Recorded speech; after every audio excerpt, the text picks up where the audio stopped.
Ang pisikal na anyo ng isang tao ay hindi basihan kung siya ay mabuti o hindi. Minsan, ang akala nating may malaanghel na muka ay anghel at ang palaging masungit ay masungit. Paano kung napagkamalan mong aswang ang isang tao dahil sa anyo niya? Tapos nalaman mo na siya pa pala ang makapagliligtas sa iyo sa kapahamakan. Makakatingin ka pa ba ng diretsyo sa kanyang mga mata? Pinagpalang araw ka, Banong, at sa lahat ng mga kabangers at mga kayanggaw. Ang aking ibabahaging kwento sa inyo ay hindi kasing ganda ng kwento ng iba. Ngunit masasabi ko na maaari nating kapulutan ng aral lalo na sa usaping panghuhusga. Ako nga pala si Rodolfo. Kabanong, mga kabangers at mga kayanggaw, ito ang aking kwento.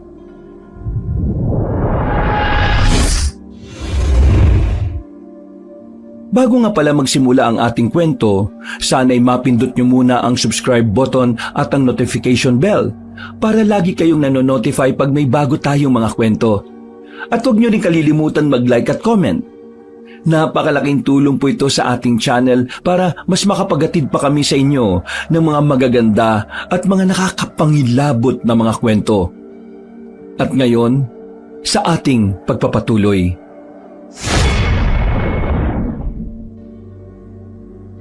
Isda!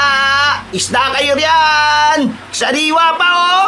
Mas sariwa pa sa asawa niyong di naliligo! Uy, anong... Ikaw talaga. Maugulat ka na lang pag may nanampas sa'yo dyan eh. Loko talaga to. Ayusin mo nga yung pagtitinda. Baka bugbog abutin natin sa ginagawa mo eh. Uy, bakit? Maayos naman ang pagtitinda ko ah. Palibasa, wala kayong alam sa strategy. Ano? O tamo, kahit strategy, hindi mo alam. Yung ano ba, yung ano, yung... O ano? Sige, explain mo. Kaya mo yan. Yung sa pagtitinda ba? Teka, nasa dulo na ng dila ko eh. Yung technique ba? Strategy.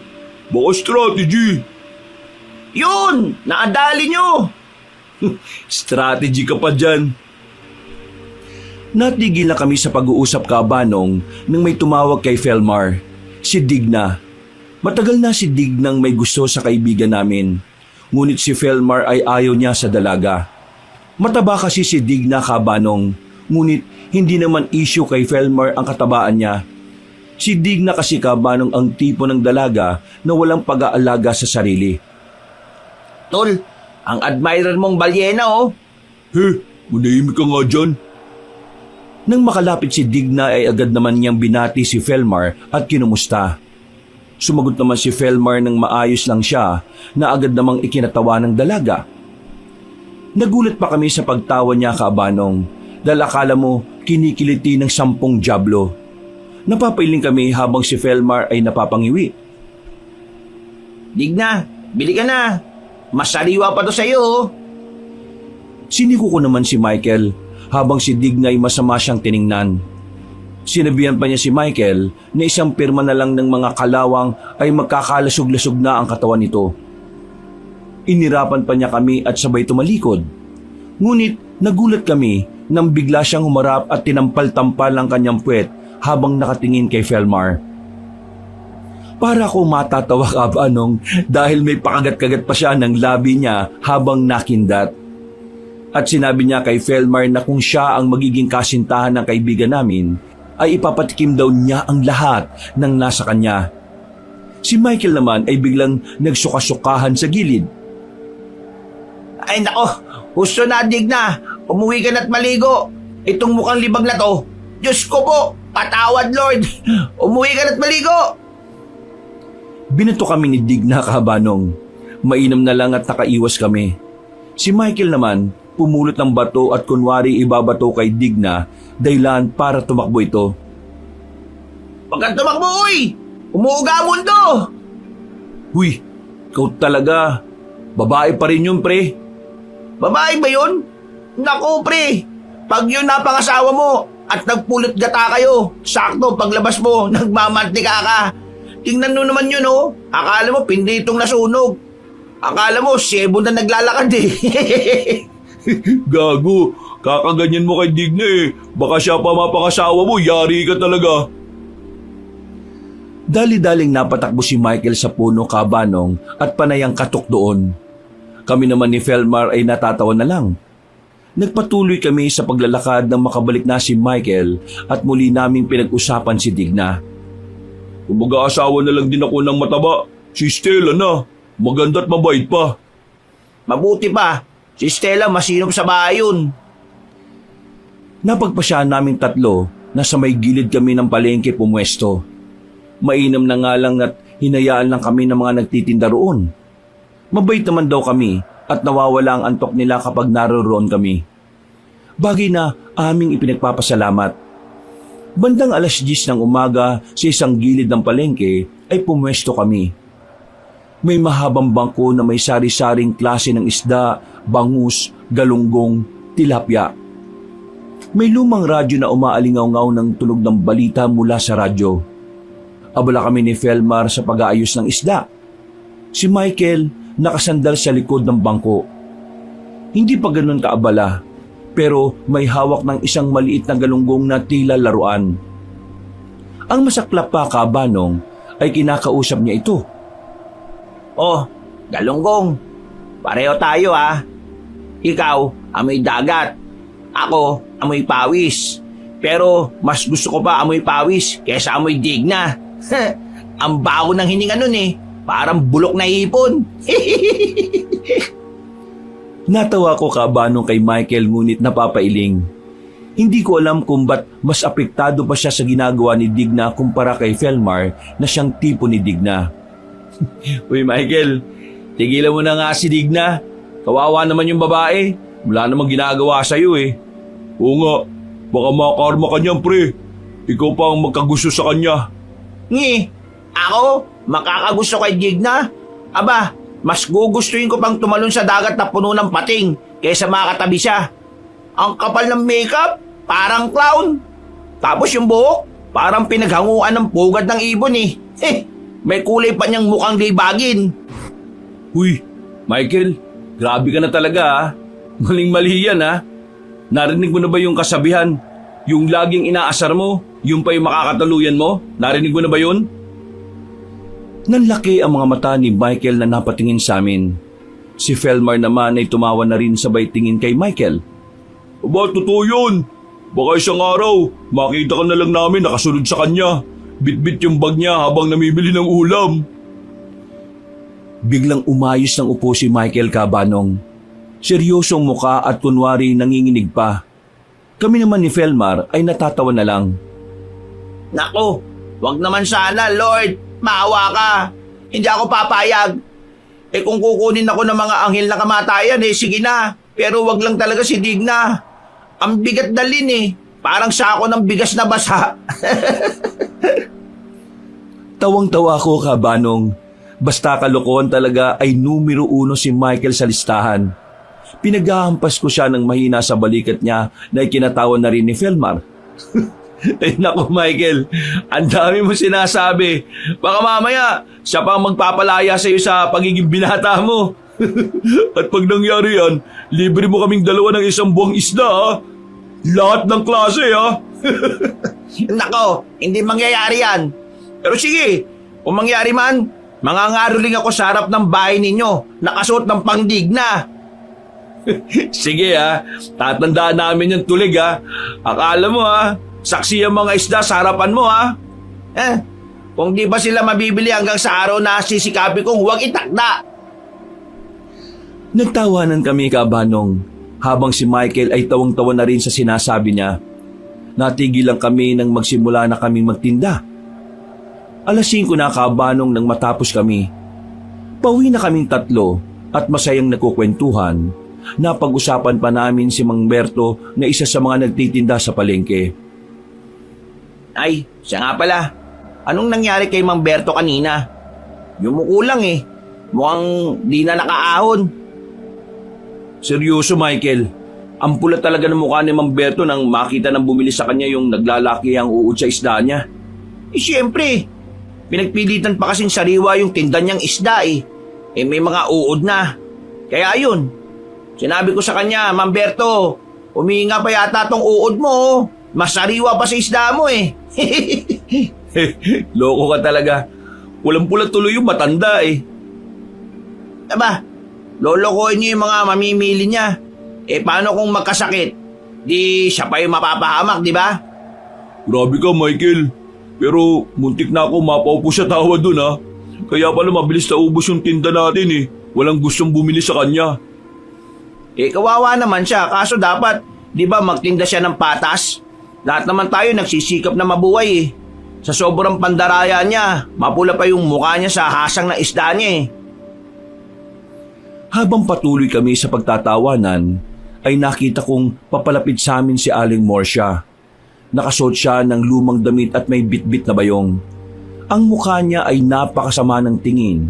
Tila asar na asar sa ingay namin. Napatigil ako kakatawa kabanong at siniko si Michael na noon ay ang ingay ng bunganga kakatawa. Huy, dahan-dahan. Ayan si Aling Morsia. May-ari ng lahat ng asim sa buong Pilipinas. Saad ko kay Michael at Felmar, ngunit ang lokong Michael Cabanong ay lumapad ng ngiti na akala mo ay may masamang binabalak. Ayos!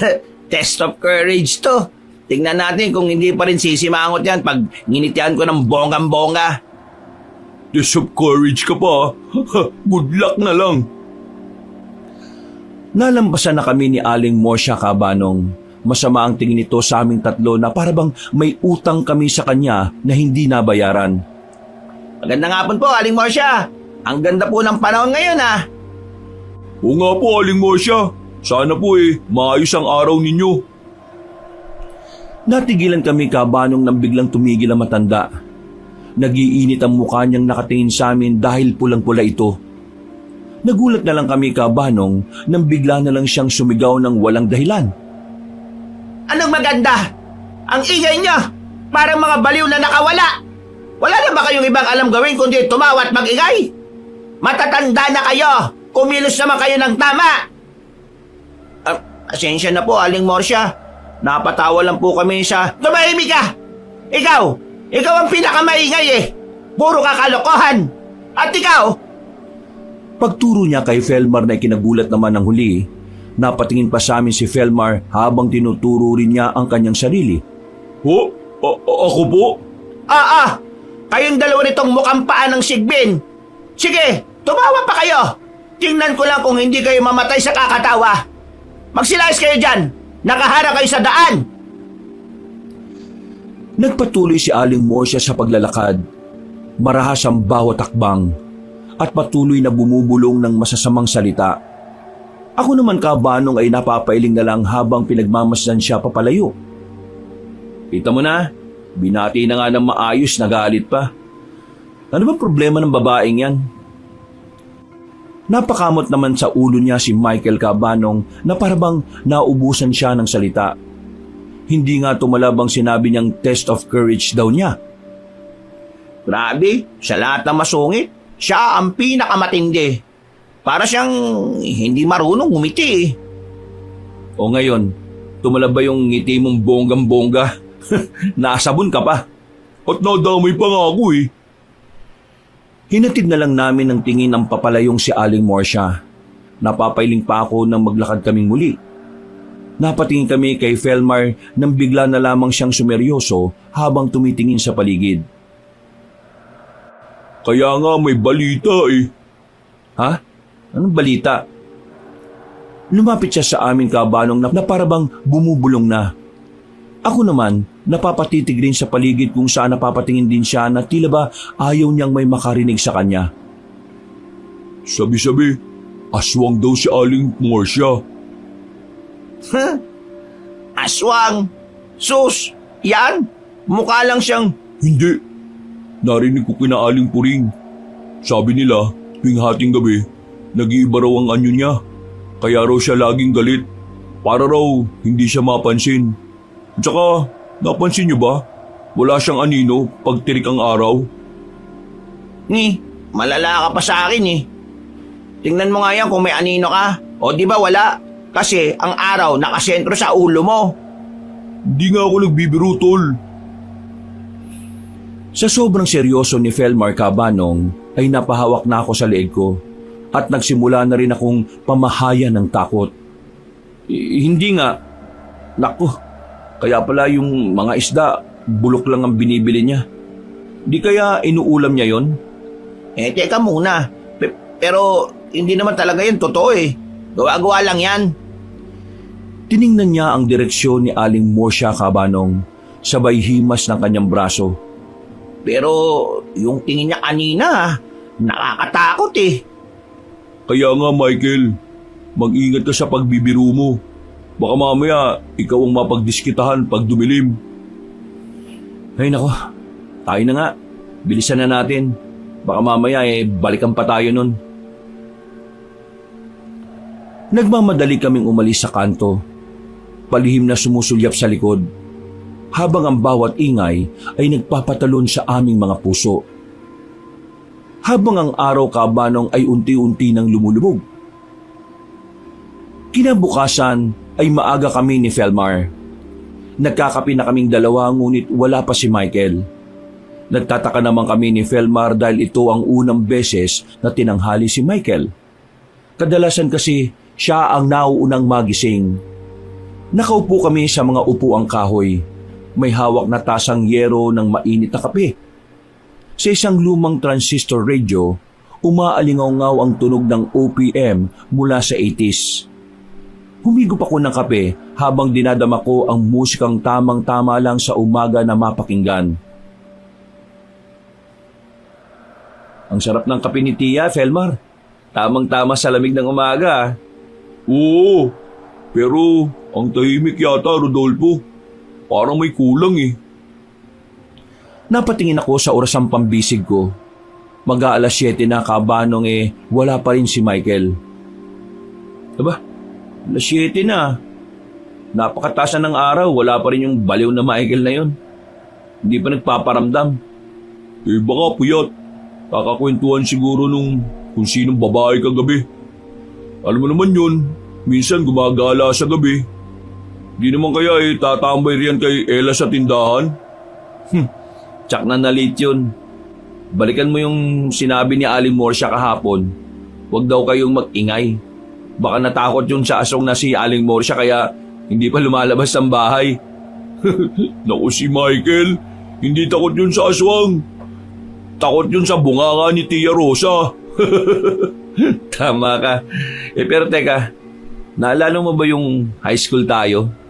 Nung pumunta tayo sa fiesta sa kabilang bayan at nagpustahan tayo kung sino ang mas maraming makakasayaw na dalaga? Napahawak naman sa baba niya si Felmar na tila ba may inaalala. Marami kasi kaming mga kalukuhan noon, Cabanong. Lalo na mahilig kami noon sa mga sayawan. Oo, naalala ko. At dahil lang sa pustahan, sumayaw ka pati ng, ng lola ng may-ari ng bahay. Uy, hindi ko alam na lola na pala yun, no? Akala ko lang yun yung matrona na mayaman sa bayan. Pero ang dulas pa rin ng sayaw niya eh. Tapos si Michael, sumayaw siya sa gitna, nagsolo. Akala niya sikat siya eh.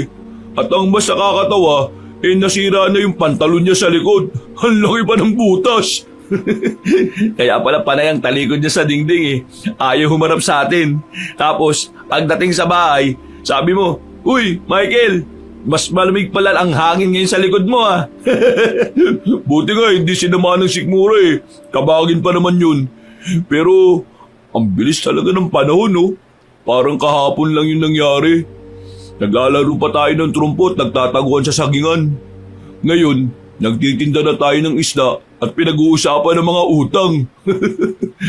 Ay nako, iba talaga ang pakiramdam pag nakakaedad na, Felnar no? Pero masaya pa rin, lalo na't may Michael tayong laging gumagawa ng kalokohan. Sana lang, hindi siya masyadong maging makulit ngayon. Dahil may edad na tayo eh. Paano siya magkakanobya puro kalokohan. Hayaan mo na, babawi yun. Baka, ha? Hindi ko natuloy ang sasabihin ko, Cabanong, nang biglang may marinig kami ng malakas na sigaw mula sa malayo. Boses ni Michael. Rodolfo! Pelmar! Tulungan niyo ako! Nahuli ako ng nanay ni Digna! Nagkatinginan kami ni Felmar. Sabay ngiti ng may pagkagulat, habang si Michael naman ay nagtatakang nakatingin sa amin. Ayan na, sabi ni wala pa man may istorya na kaagad. Tingnan mo nga oh.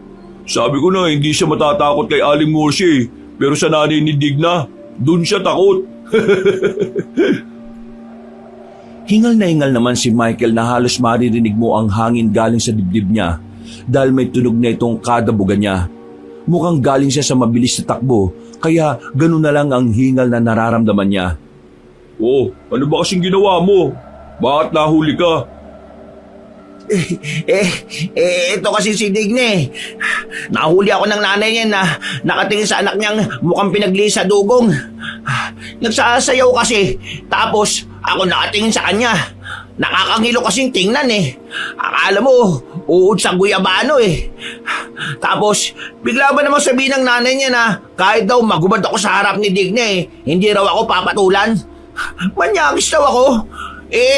Nagalit nang sabihin kong sino naman ang magmamanyak sa anak niyang kakulay ng tubol. Ayun, nagalit. Hinabol ako.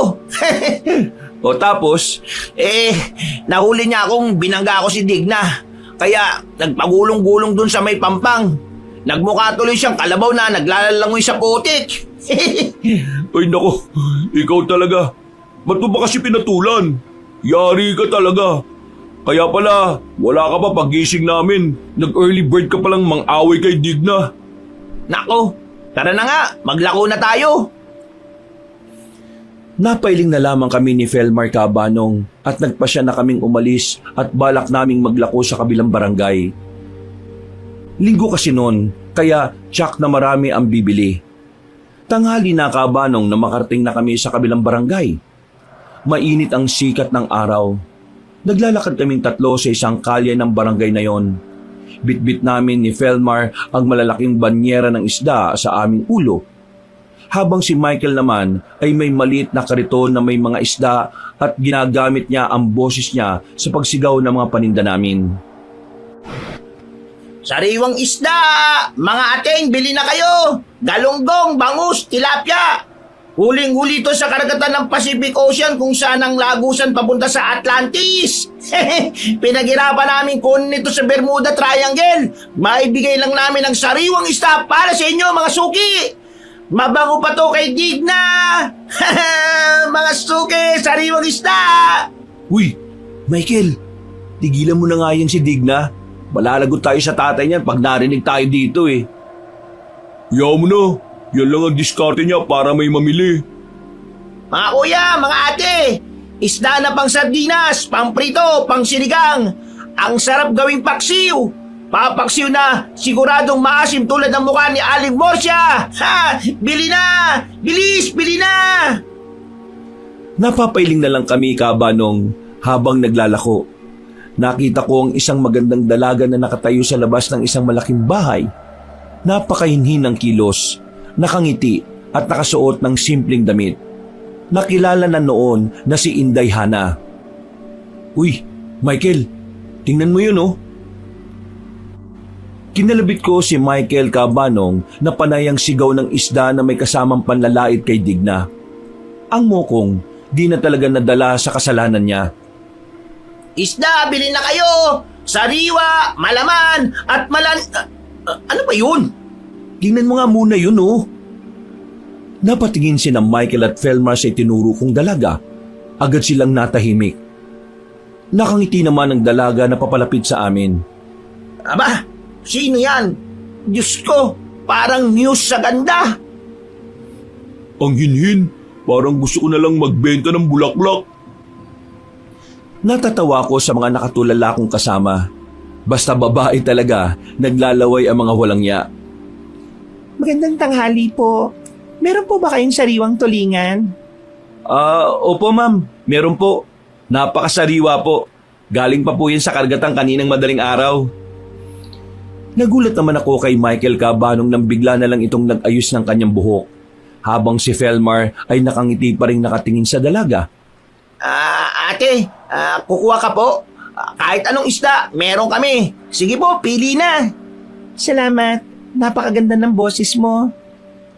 Namula naman ang pisngin ni Michael Kabanong na ikinailing ko naman. May pangiti-ngiti pa si Michael habang inaayos ang buhok niya.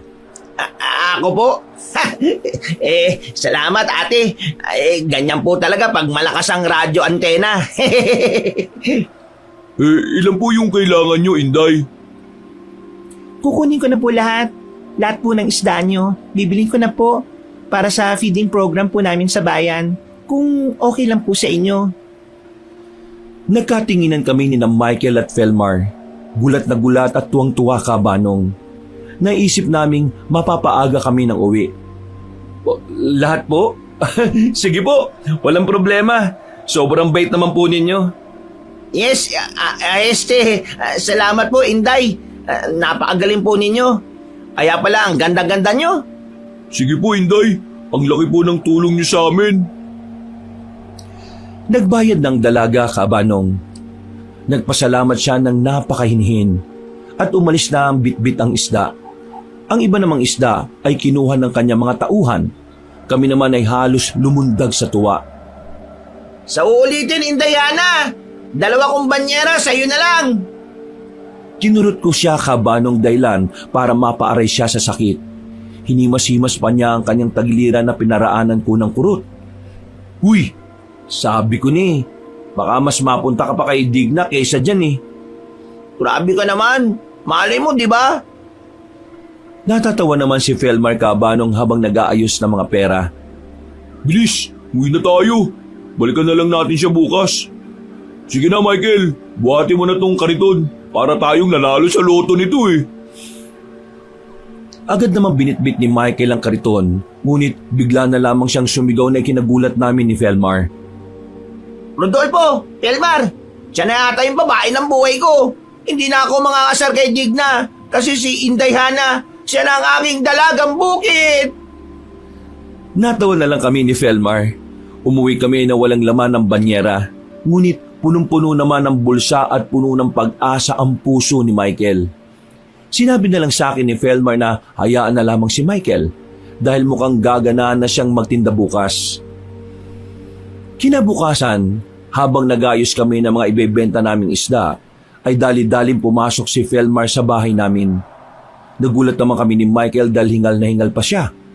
Nakahawak siya sa pinto habang tinatapik-tapik ang kanyang dibdib. Uy, tubig gusto mo? Baka kasing nakipaghabulan ka sa tigbalang sa hingal mo eh. Nagpunta sa kusina si Michael at pinakuha ng tubig ang hingal na si Felmar. Ako naman, nangungunot ang noong nakatingin sa kanya. Inaya ko pa siyang umupo nang makabalik na si Michael at inabot sa kanya ang tubig. Salamat, pre. Oh, ba't nga ba hingal na hingal ka? Sino bang humahabol sa'yo? Galing ako sa bayan, pre. At nabalitaan ko na malapit na ang pista sa Capiz. Namimista ka doon? May kakilala ka ba? Hindi. Maglalako tayo doon ng isda. Sabi ni Edong, malakas daw ang bentahan doon. Hinihingal ako. Hindi kaya may aswang doon?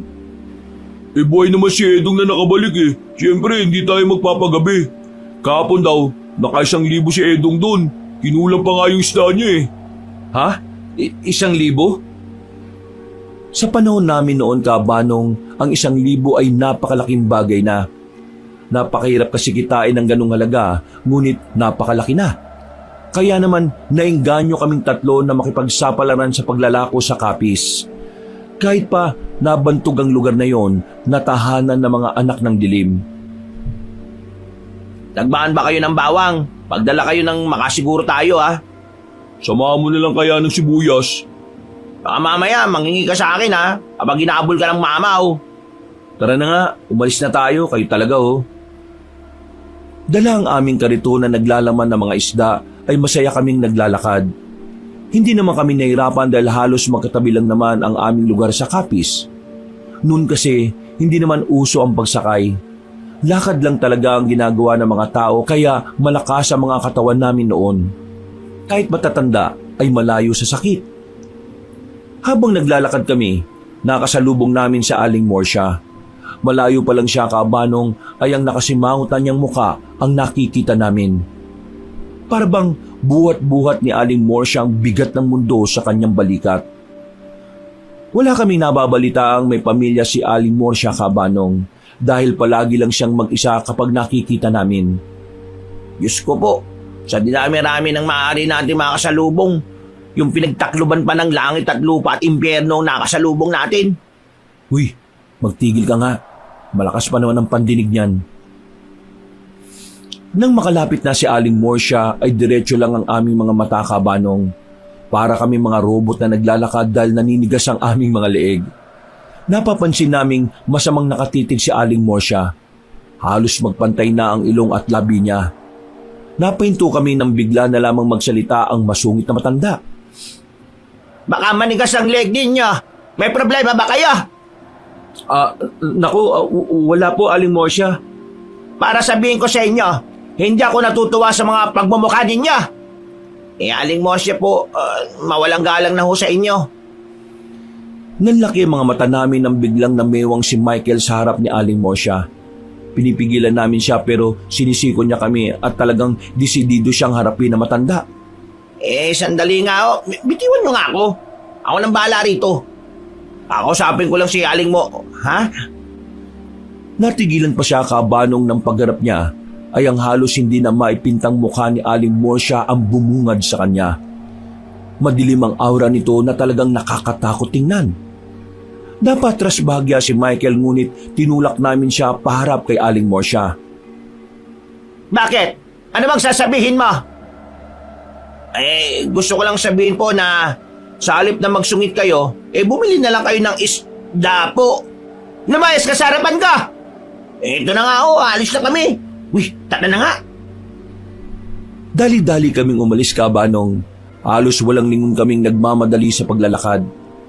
Nang makalayo na kami, ay napahinto kami bahagya at nilingon na matanda. Malayo na ito ngunit panay rin ang lingon nito sa amin. Napatingin kami sa ibang direksyon Kabanong, habang si Michael ay kunwari nagpapagpag ng kanyang maong na short. Walang yaka talaga Michael. Mapapahamak tayo dahil sa kalukuhan mo eh. Gusto ko nang manawagan kanina sa lahat ng santo sa buong mundo eh. Ba't ba ganun kasungit si Aling Morsia? Dalaga pa siguro yan.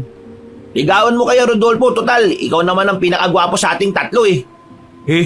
Bisit ka talaga. Ikaw na lang kaya, total ikaw nakaisip. Hindi na, pamamatay na lang akong walang asawa. Tara na nga.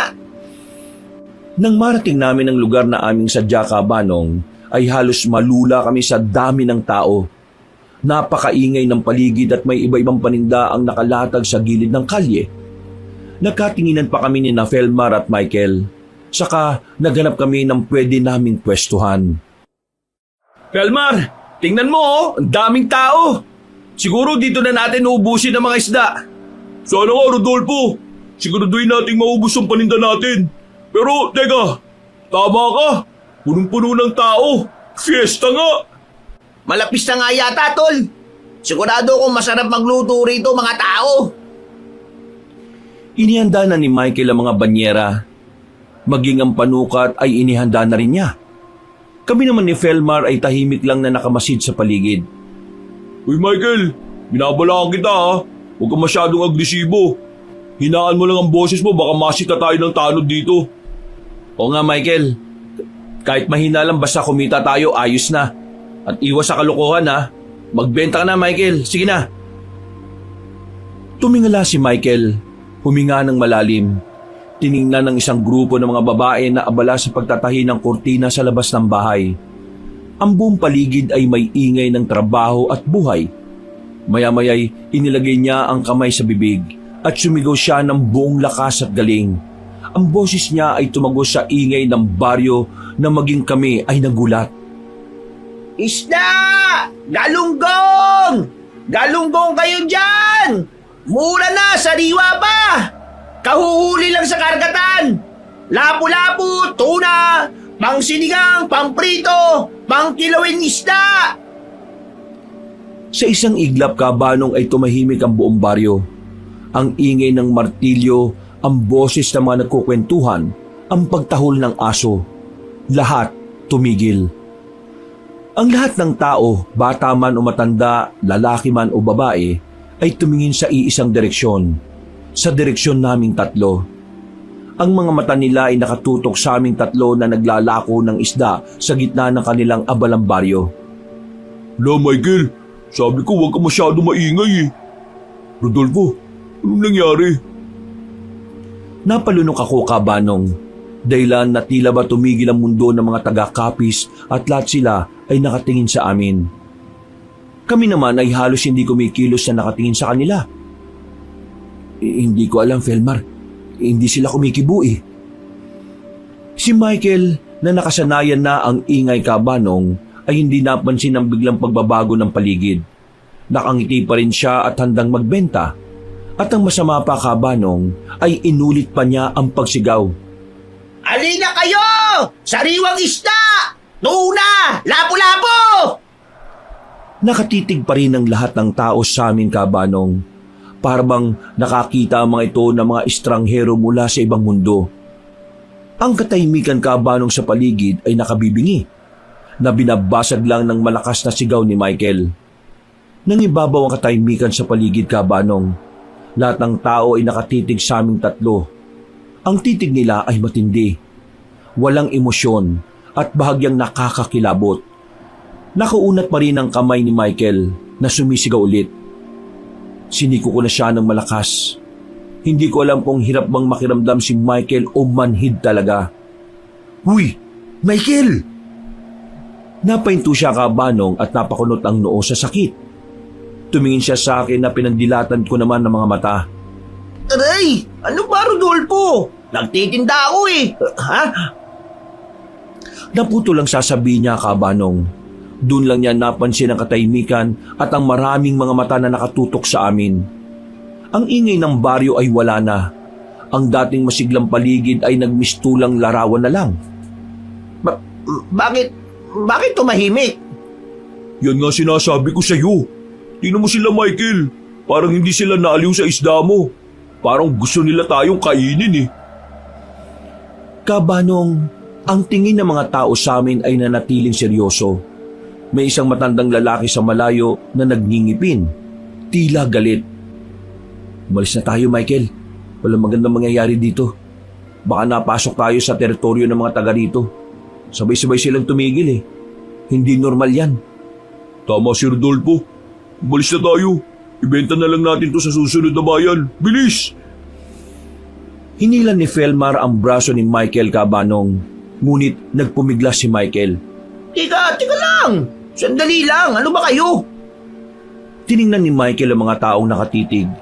Sa halip na matakot, tila nagganap siya ng dahilan para sa kakaibang sitwasyon. So siguro, Rodolfo, nanibago lang sila sa sigaw ko. Kasi, alam mo naman, mas malakas ako sumigaw kaysa sa ice cream vendor. Hindi kami tumawa sa biro niya sa pagkakataong yon, Kabanong. Hindi rin gumagalaw ang mga tao na sa hinuha ko ay hindi ito ang panahon para sa kalokohan. Michael, seryoso ako. Tingnan mo mga mukha nila, oh. Nagkibit balikat lang si Michael, Kabanong, na tila ba manhid sa maaaring panganib na magaganap. Ay nako, okay lang yan. Sige, titingnan natin kung mananatili silang tahimik. Kailangan natin kumita eh, mga tol. Ikaw na nga nagsabi, Felmar, na malakas ang kitaan dito. Kaya nga tayo naririto, di ba? At sabi mo, ligtas naman si Edong na nakabalik. Hindi nakaimik si Felmar, Kabanong. Siya naman talaga ang dahilan kung ba't kami napunta dito. Humarap ulit si Michael sa mga tao. Tila walang nakita o naramdamang kakaiba. Nagpakita siya ng pinakamalapad ng ngiti at muling sumigaw. Masigla pa rin ngunit mas mataas ang tono. Mga suki!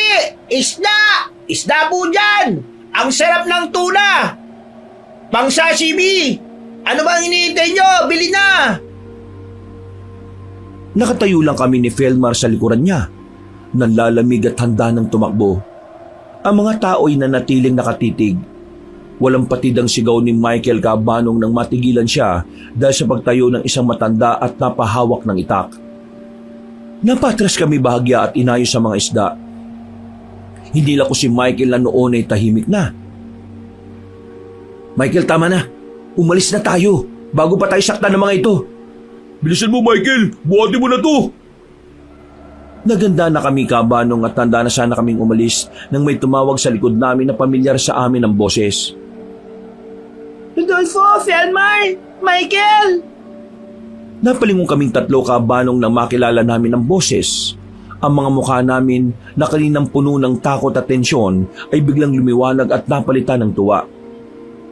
Inday, Hana? Agad naming ibinaba ang mga dala namin at nakangiti kaming humarap sa kanya. Ikaw nga! Anong ginagawa mo rito? Lumapit sa amin si Inday Hana, Kabanong. Nakasuot siya ng simpleng damit, nakangiti at may dalang basket na puno ng gulay. Dito ako nakatira. Umuwi muna ako dito sa amin. May bahay rin kasi kami dito eh. Ano nangyayari? Akala ko ba nagtitinda kayo ng isda? Bakit parang may multo kayo nakita? Inday, tumingin ka. Hindi sila nagsasalita oh. Nakatitig lang sila sa amin. Natatakot kami. Napatingin naman si Inday Hana sa paligid, Kabanong. Bagya pa siyang natawa nang mapatingin siyang muli sa amin. Ay, mga baliw. Huwag kayong matakot sa mga yan. Ganyan talaga mga tao rito. Pagkuway, hinarap ni Inday Hana ang lahat ng tao sa baryo. Ang tinig niya ay malumanay, ngunit may awtoridad. Mga kababayan, kilala ko mga ito. Mga kaibigan ko sila mula sa kabilang baryo. Sila ang magdadala ng sariwang lapu-lapu at tuna sa atin. Sa kanila ko binili yung mga isdang dinala ko rito para sa feeding. Pagkatapos sabihin ni Inday Hana, nagbago ang mga mukha ng mga tao. Ang titig na nakakakilabot ay biglang nawala at napalitan ito ng malawak at masisiglang ngiti. May mga nagtawanan pa at nagbulungan. Maya-maya pa'y may lumapit na isang matandang babae na sa wari ko'y mga nasa 50 pataas. Nakangiti siya kay Inday Hana at sinabi na kakilala pala daw kami ni Inday. Akala raw niya ay mga mangkukulam kami na galing sa kabilang baryo. Ang lakas daw kasi sumigaw ni Michael. Tumawa naman ang isang matandang lalaki, Kabanong, na sa hinuha ko'y nasa 85 na. Aniya, mainam na lang daw at dumating si Inday. Natahimik daw sila dahil sa ingay ni Michael na parang sirang plaka. Bahagyang natawa si Michael habang inaaplos ang kanyang dibdib. Akala ko, galit kayo sa amin eh. Hindi, Michael. Nagulat lang sila. Alam mo naman dito sa Capiz, masanay kami sa tahimik. Ngayon mga suki, bumili na kayo lapu-lapu, pang sinigang. Biglang nagbalik sa normal ang baryo. Naglabasan ng mga tao. Dala ang kanilang timba.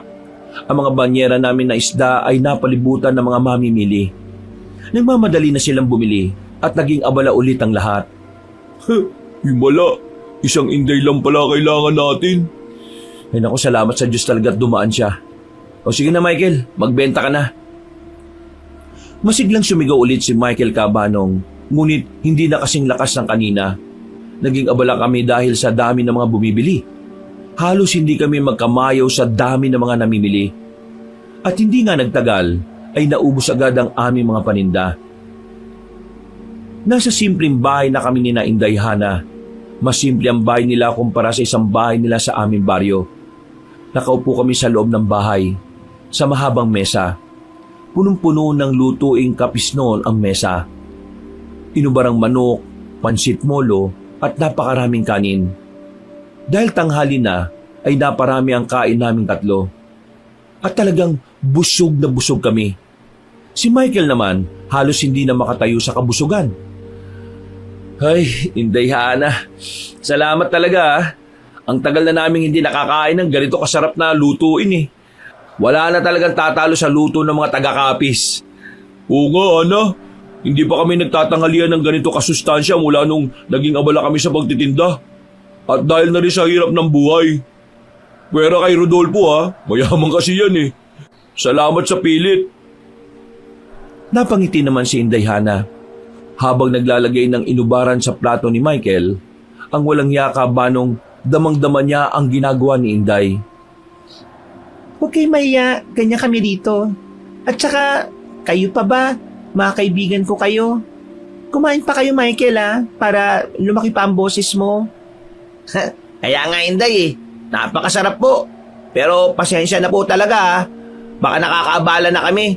Dapat po yata umalis na kami kaagad. Ay naku, wala yon.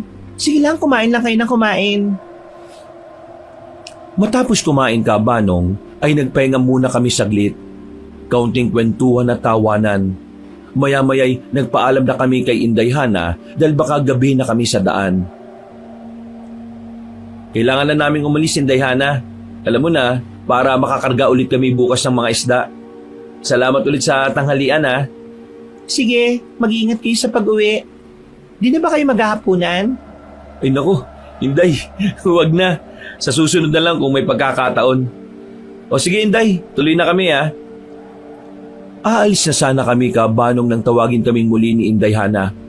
Halos sabay pa kaming tatlo na lingunin siya. Ano yun Inday?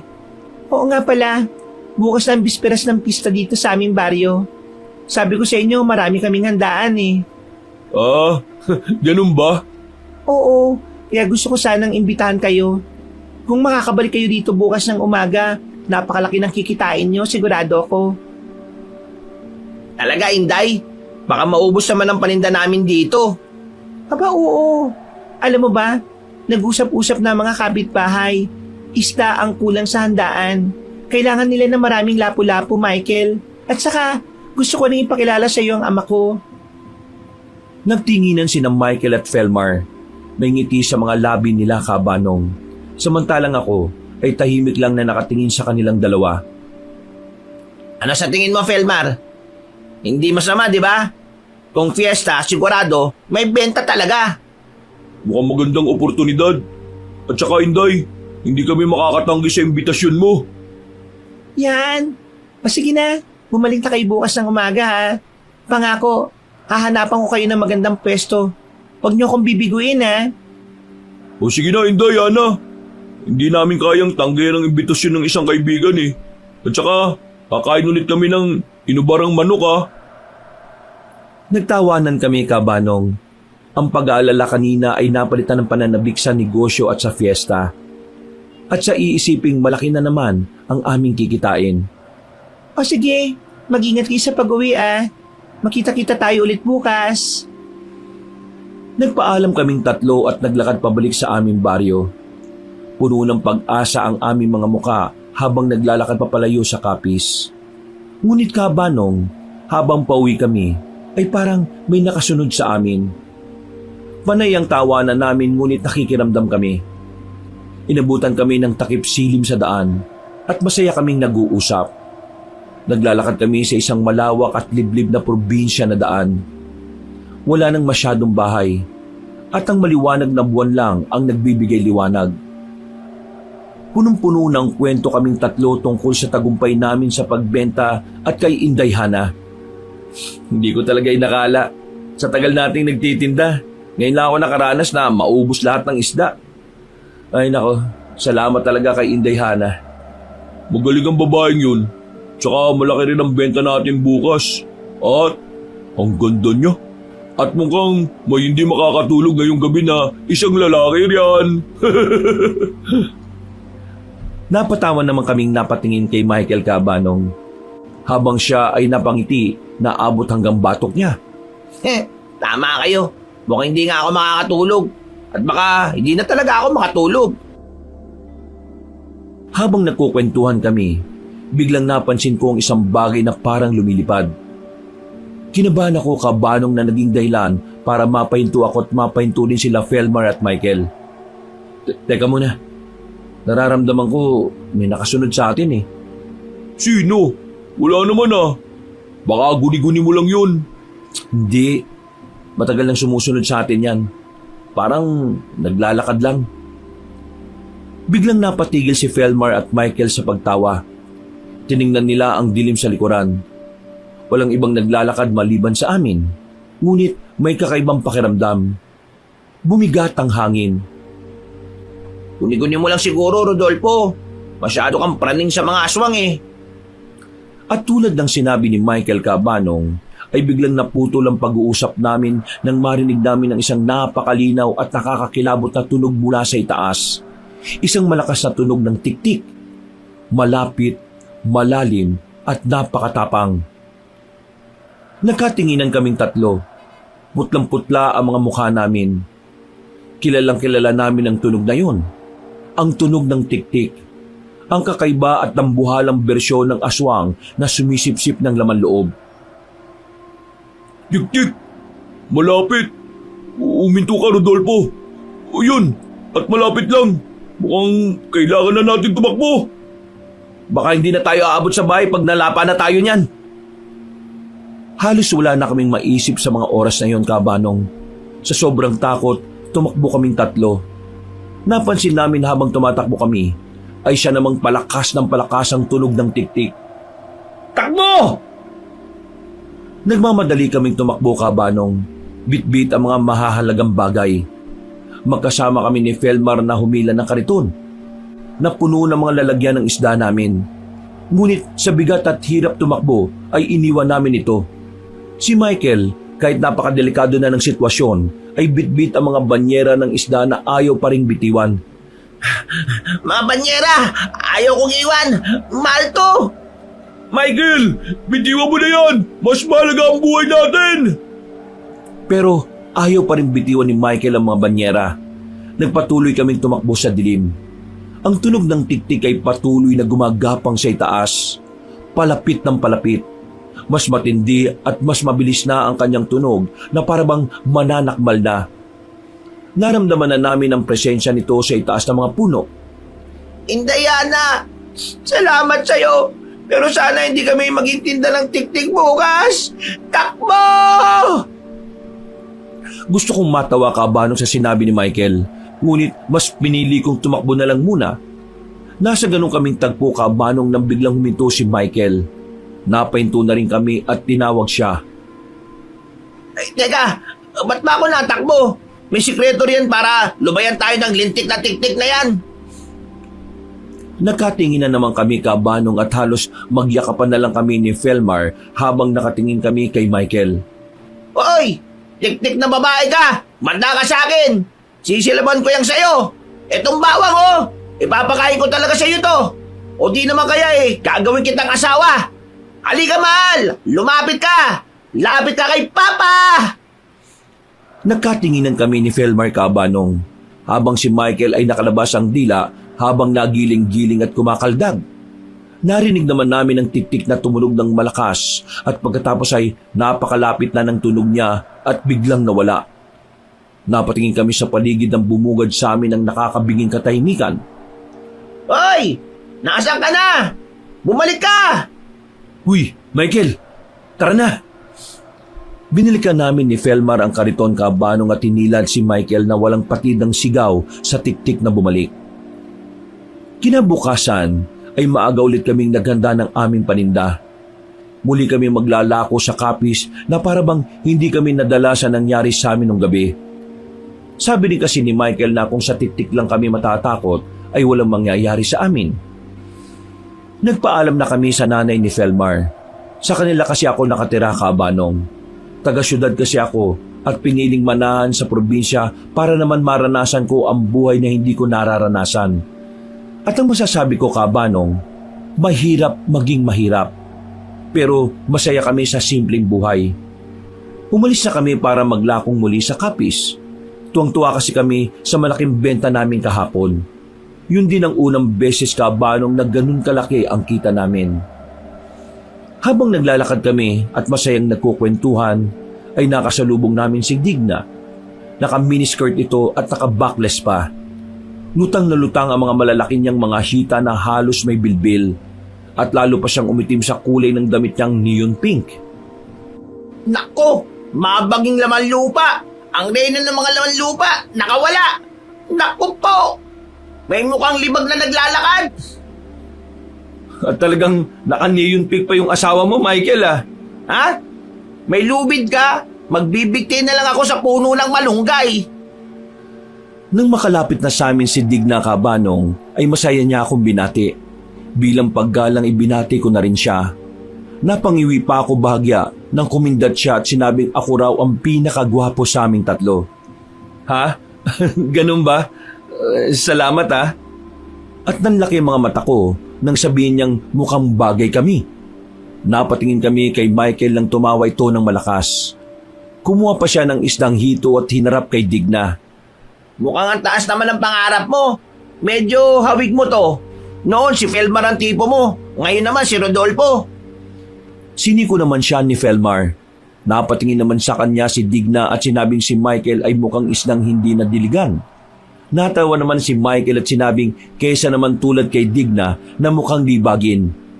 Sinabi naman ni Digna na kapag siya gumanda ay wag na wag siyang liligawan ni Michael saka umalis. Nako, ipapaputol ko na lang lahat ng daliri ko kung gaganda ka, Digna. Pag si Digna talaga gumanda, Michael, nako, putol lahat ng daliri mo. Sus, malabo pa sa hamog yun. Matao ang plaza ng barangay nang makarating kami sa Capiz, Cabanong. Naghahanda ang lahat. May mga nakasabit na banderitas. At naririnig ang malakas na tugtog ng sound system na nagpapatugtog ng OPM noong dekada 80. May mga nagluluto, nag-aayos ng entablado at nagbebenta ng iba't ibang kakanin.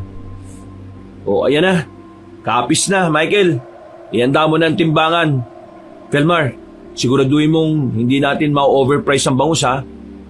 Mukhang ang galing mong pumili ng pwesto ah. At sana malaki ang kikitain natin dito.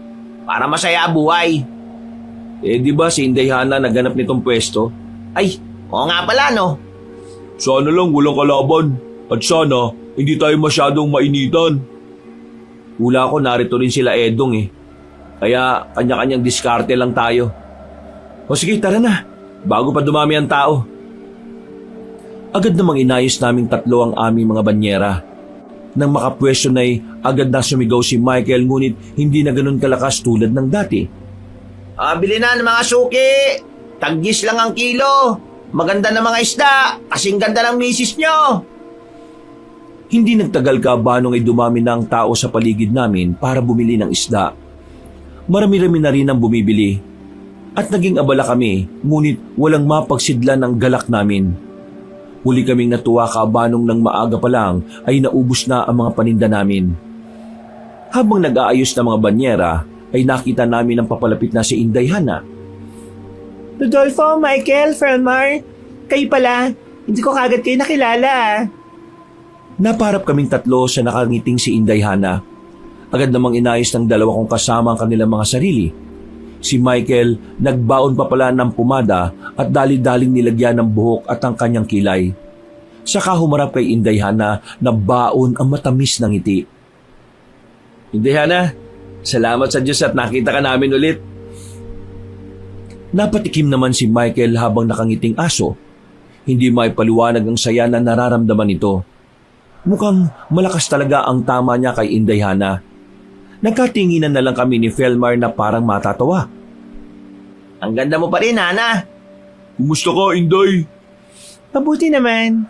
Kayo, napakalaking tulong niyo sa amin nung huling bagsak presyo ng isda. Kaya masaya mga kanayon ko eh. Sariwa pa raw mga isda ninyo. Kayo ang dapat namin pasalamatan, Inday. Kayo ang nagbigay sa amin ng tsak na lugar sa tamang araw na ito. Kung hindi dahil sa inyo, sigurado akong sa dulo lang kami nakapwesto. Oo nga, ang ganda ng pwesto namin. Malapit sa bungad ng plaza. Maliit na bagay, Rodolfo. Pero alam kong malaking bagay ang kita niyo ngayon. Nakangiti si Inday habang kaming tatlo naman ay napapangiti na rin. Ngunit maya-maya biglang naging seryoso ang kanyang muka. Pero narito pala ako para ayain kayong mananghalian muna sa bahay. Nandito na rin lang kayo. At nasasabik na si Ama na makilala kayo. Naroroon din ang mga kapatid ko. Nagkatinginan kaming tatlo. May bahagi sa puso ko kabanong na parabang may mangyayari sa amin na hindi ko maipaliwanag. Pero Inday, hindi ba nakakaya sa pamilya mo? Huwag kayong mag-alala. Mabait ang mga magulang ko at kapatid. Sige na. Masama raw na tanggihan ang inaalok na grasya. Alam kong hinahanap na kayo ni Papa. Ano? Nakakaya naman kapag tumanggi tayo. Mukhang mabait naman ang ama ni Inday eh. Sige na, Rodolfo. Baka may natitira pang lechon dun. Tiningnan ko ang mga mata ni Inday Hana kabanong na puno ng sinseridad. Napabuntong hininga ako sa kangumiti. Sige na nga, Hindi namin kayang tanggihan ang imbitasyon ng isang ama. Salamat, Inday Hana ah. Walang anuman. Tara na. Sumunod kami ni na Michael at Felmar kay Inday Hana. Iniwan na lang muna namin ang aming mga kariton sa gitna ng Abalang Plaza. Sinabi kasi ni Inday na wala namang kukuha sa mga yon. Pagdating namin sa bahay nila Inday Hana Kabanong, ay sumalubong sa amin ang kanyang mga nakangiting pamilya. Medyo nagulat pa kami sa paraan ng kanilang pagngiti sa amin, lalo na ang kanyang mga magulang. Agad naman kaming pinakilala ni Inday Hana sa kanyang pamilya. Rodolfo, Michael at Felmar. Siya ang aking ama na si Baste at ang aking ina na si Thelma. Sila naman ang aking mga kapatid. Ama, sila ho yung kaibigan ko na sinasabi ko sa inyo. Ay, ganun ba? Mga Ginoo, tuloy kayo sa aking mababang loob na tahanan. Magandang hapon po, Mang Baste. Salamat po sa imbitasyon. Rodolfo, tingnan mo yung mga ngiti nila oh. Oo nga, parang hindi natural. Ang ngiti ng pamilya ay malawak. Halos umabot sa tenga nila, Kabanong. Tila ba nanatili sa kanilang mukha ang mga ngiting yon ng matagal, na nagbibigay ng kakaibang pakiramdam sa amin. Papa, sila po yung mga mangingisda na nagbebenta ng pinakamasarap at sariwa na isda sa buong Capiz kahapon. At sa kanila rin ako nakabili ng islang dinala ko rito na mga sariwa. Alam ko. Sikat na sikat ang isda din nyo. Kami sa Capiz, hindi na kami bumibili ng isda sa iba. Simula nung matikman namin ang isda ninyo na dala ni Hana. Naku, salamat po, Mang Baste. Kayo mga bayani namin dito. Kaya dapat lang na makapagtanghalian kayo. Bayani? Mukha namang tinalo natin ang mga antingero sa bagay na yan. Uy, manahimik ka nga. Hinarap ni Mang Baste ang kanyang pamilya, ngunit ang tingin ng kanyang pamilya ay nakatuon sa amin. Thelma, aking asawa, ihain mo sa kanila ang pinakamasarap na pagkain ng mga taga-Capiz. Lahat ng pamilya ni Inday Hana ay sabay-sabay na tumango at ngumiti ng mas malawak. Nagdulot ito ng matinding pagkailang sa aming tatlo. Salamat po. Hindi ako komportable sa mga ngiti nila, Felmar. Ano bang problema ng mga tao rito? Parang hindi sila kumukurap. Kalma ka lang, Michael ah. Baka sadyang masaya lang sila. Huwag na tayo magkasaya ng oras. Sige na mga kaibigan, sa pagkainan na. Naganda kami ng lapas batchoy at kinilaw para sa inyo. Iginiya kami ni Inday Hana patungo sa kusina, kung saan makikita ang isang napakalaking mesang puno ng pagkain. Nakatinginan pa kami nila Felmar dahil nakakatakam na ang mga pagkain. Mga iho, sige na, maupo na kayo. Salamat po. Halos sabay kaming naupo nila Felmar at Michael Kabanong. Nakangiti naman ang ina ni Inday Hana at sinabing huwag kaming mahihiya. Isipin raw namin na sa amin din ang bahay na yon. Napakasarap po ng kinilaw nyo, Mang Baste. Walang kupas. Huli ako nakatikim nito bata pa ako. Kayo naman, minsan lang kayo rito kaya kain lang kayo ng kain. Huwag kayong mahihiya dahil bukas pa naman ang mga bisita. Napatango naman si Mang Baste sa sinabi ni Inday Hana, habang kami tahimik lang at nakikiramdam. Napatingin si Inday Hana sa kanyang ama at nagpalitan sila ng makahulugang ngiti. Iniisip namin ni Papa, bakit hindi mo na kayo manatili? Bigla naman kaming napatigil na tatlo sa pagkain, Kabanong, at gulat na napatingin kay Inday Hana na matamis na nakangiti sa amin. Manatili? Oo, bisperas pa lang ngayon. Sa madaling araw ang pista. May parada kami rito. Gusto naming makita nyo kung paano magdiwang ang isang tunay na Capiz noon. Parada sa madaling araw? Mukhang maganda po yun ah. Napakaganda po ng alok ninyo, Mang Baste. Talagang gusto po namin pero... Napatingin ako sa dalawa kong kasama at muling napatingin sa mag-anak na seryosong nakatingin sa amin. Ang weirdo nila, Kabanong. May bahagi ng pagkatao ko na nangingilabot sa kanilang reaksyon. Wala po kasi kaming damit na dali. Napamalit. At may trabaho pa kaming kailangan balikan bukas. Kaya plano namin bumalik na kinabukasan sa mismong araw ng pista para makapagbenta ulit ng isda. Kahit 1 o 2 araw lang, Rodolfo. Huwag niyo nang problemahin yung damit. Marami akong lumat bago pang damit na hindi ko na nagagamit. O di kaya hindi ko pa nasusuot. Magkasinlaki lang naman tayo ng katawan, Rodolfo. Maaari niyong hiramin ang kahit na anong gusto niyo. Nagkatingin ng kaming 3 kabanong na parabang humihingi kami ng saklolong sagot sa isa't isa. Lalo na kayo, Michael, Feldman. Sige na, dito na kayo magpalibas ng gabi. Bawal tumanggi kapag pista.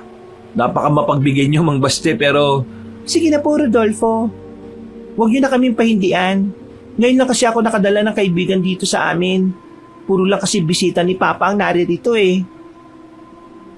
tumingin ako kina Michael at Felmar. Pareho silang tango ng tango. Lalo na't interesado sila sa parada. Habang ako kabanong, kinain na ng kaba ang puso ko. Kung ganun po, hindi na kami tatanggi sa kabaitan nyo.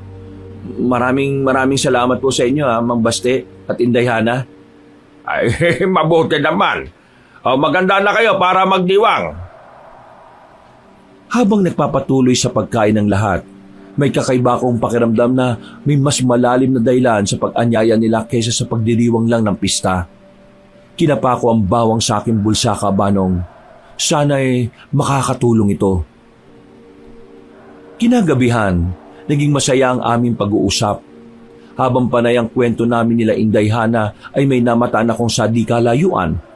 Isang matanda na pamilyar sa akin ang mga titig. May tingin na animoy palaging may galit sa mundo. Walang iba kundi si Aling Morsha.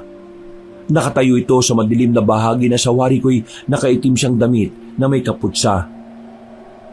Napaitad pa ako nang bigla akong sikuhin ni Michael. Kanino pa raw nila ako kinakausap. Uy, ano bang meron dyan sa dilim at titig na titig ka? Ha? Wala. Baka namalikmata lang ako. Pagsisinungaling ko, kabanong. Kilala ko kasi si Michael. Hindi to mapakali. Baka mamaya pag sinabi ko magsisisigaw pa siya. Muli lang akong napatingin sa di kalayuan kung saan ko nakita ang bulto ngunit wala na ito.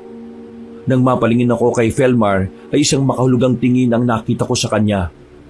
Inday, totoo bang maraming aswang dito sa Kapis?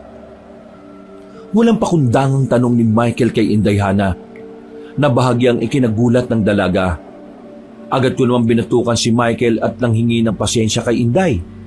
Uy, bakit? Di ba totoo naman yun ng sabi-sabi? Pasensya ka na, Inday Hana. Wala lang talagang maisip to si Michael.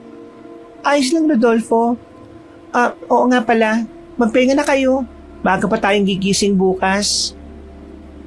Hinitid niya kami sa aming magiging silid, kabanong, kung saan nakahanda na mga damit na aming susuotin. Nagpasalamat ako kay Hana at nagpaalam na siyang umalis.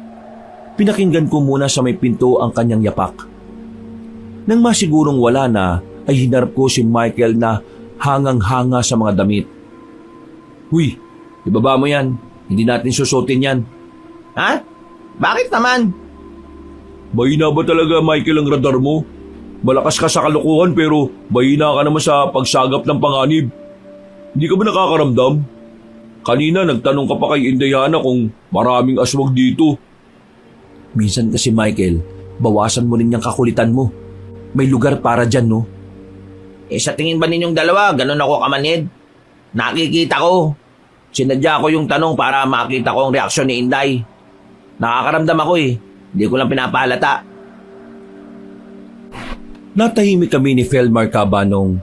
Naisip kong masyado kaming naging mapanghusga sa kanya. Napabuntong hininga ako at humingi ng pasensya.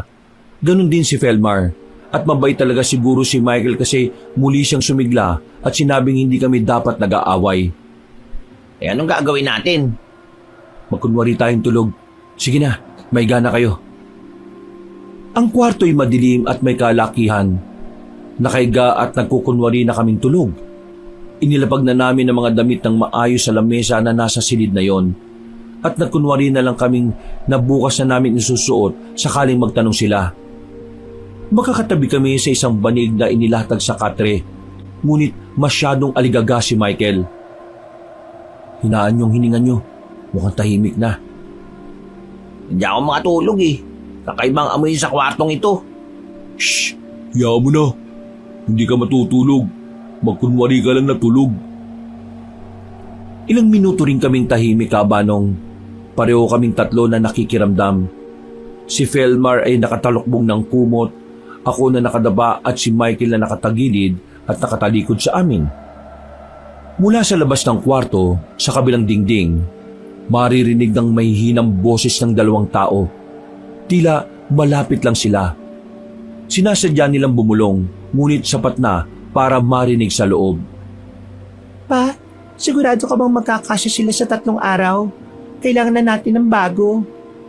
Huwag ka mag-alala, anak. Sapat na ang kanilang laman para sa pista.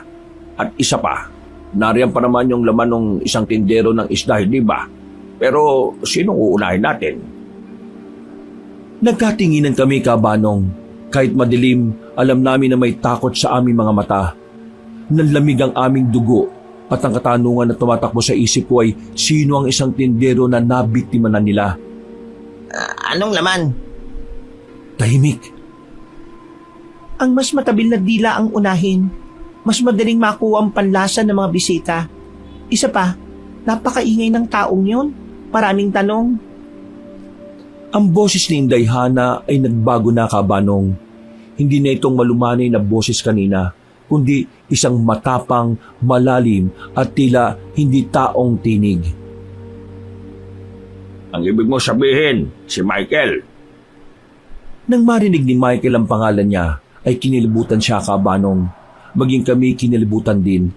Oo, siya ang unahin nating lutuin. Siya ang pinakabata at pinakamasarap. Kung ganon, simulan na natin ang paghahanda. Hindi na tayo makakapaghintay hanggang sa umaga. Napatingin ako kay Michael. Ang mukha niya, Kabanong, ay puno ng takot at pag-intindi sa sitwasyon. Samantalang si Felmar ay tila nahimatay sa kinahihigaan. Hindi makahinga. Ang tunog ng kanilang pag-uusap ay lumayo. Tila umalis na sila. Lulutuin? Ako? Ako ang lulutuin nila? Shh! Tumihimik kayo. Kailangan natin umalis dito ngayon. Hindi tayo manok, Michael. Si Inday Hana, siya. Oh, huwag na nga muna nating isipin yan. Kailangan nating makatakas. Gumawa na tayo ng paraan bago pa sila makabalik at lutuin ka. Dahan-dahan at maingat kaming naglakad. Nagsimula kaming lumapit patungo sa bintana. Sinusubukang hindi magbigay ng anumang ingay. Ang mga pinagtagpi-tagpi namin mga kumot at damit na pinahiram ni Mang Baste ang ginawa naming tali para makababa. Halos walang ingay kung tinali ang kumot sa bintana at sinubukang hilahin para malaman ko kung matibay. Ikaw nang mauna, Felmar. Pagbaba mo, siguraduhin mong walang aswang, ha? Agad na bumaba si Felmar. Nang makababa na siya, ay sumenya siya na walang kahit na anong sinyalis na may aswang.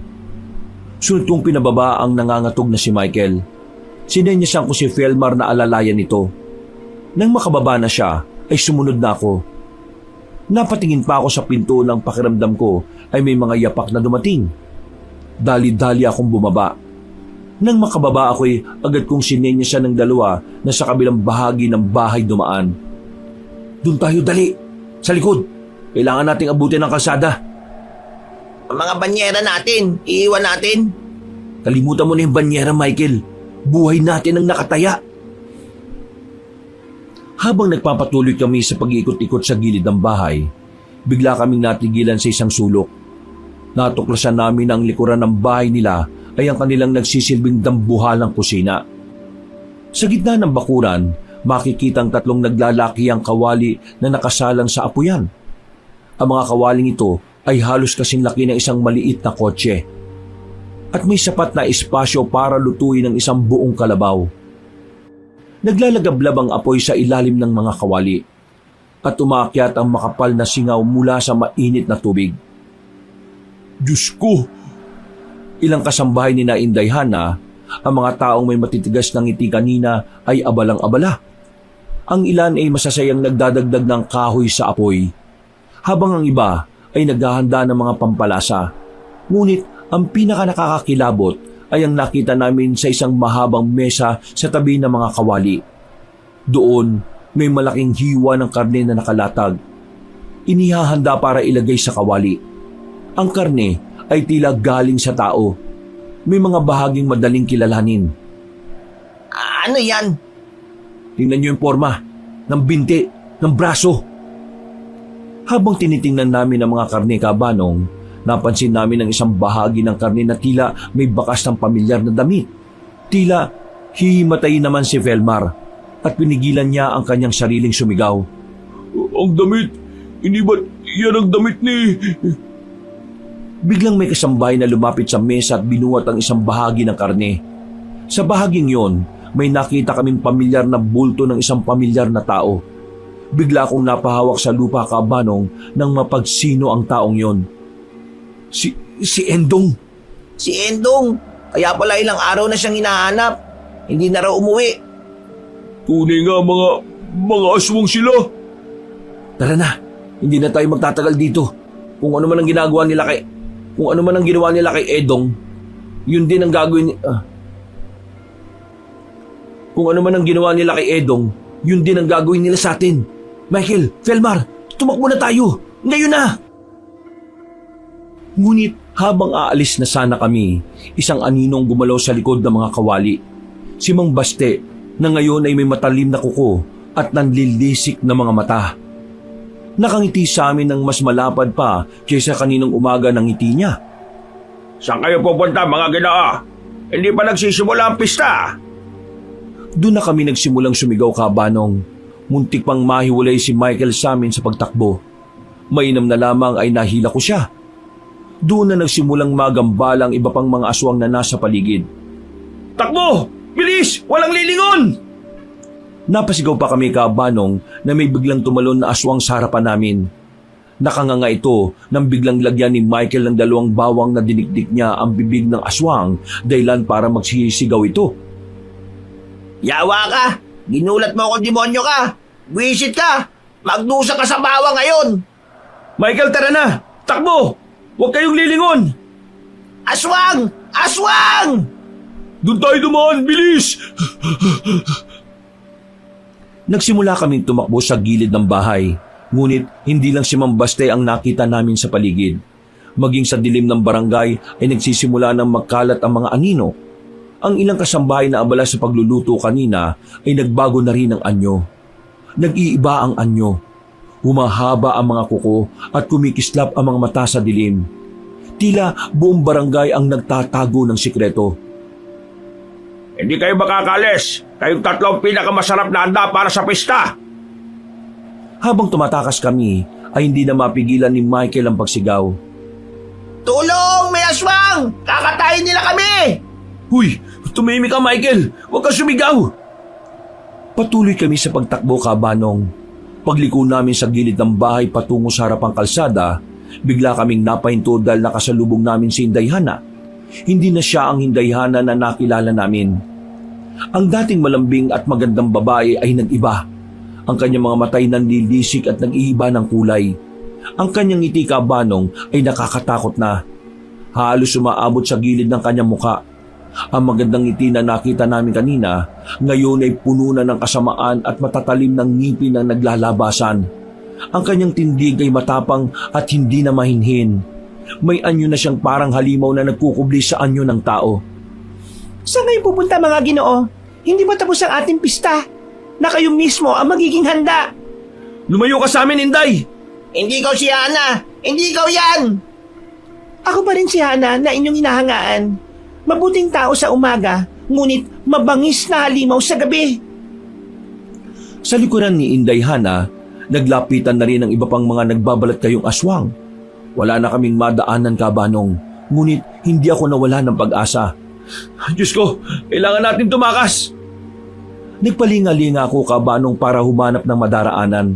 Nakita kong isang makitid na iskinita sa pagitan ng dalawang bahay. Bagyang madilim ngunit baka ito lang ang mas ligtas. Wala namang imposible. Hinila ko, Kabanong, si Felmar at Michael na tumakbo kami. Doon, dali! Sundan niyo ako! Tara! Bilis, Melbar! Tumakbo kaming tatlo patungo sa iskinita habang sinisikap na iwasan ng mga aswang na papalapit. Wala na kaming ibang iniisip, Kabanong, kundi ang makatakas sa tila panaginip na eksena. Kung panaginip lang talaga, Kabanong, sana'y magising na ako. Habang natakbo kami, ay naririnig ko ang tawa ni Inday Hana. Hindi kayo makakaalis. Mahanap ko rin kayo. Mga paborito kong putahe. Ang tawa ni Hana, Kabanong, ay matalim at nakakabingi. Sinasabayan pa ng mga hiyaw na mga aswang na humahabol sa amin. Nakapasok kami sa makitid na eskinita. Ngunit paglabas namin sa kabilang dulo, laking gulat namin na makasalubong namin ng isang matandang babae. Walang iba kundi si Aling Morsia. Nakasuot siya ng pangaraniwang damit ngunit may hawak siyang maliit na rosaryo at isang patpat.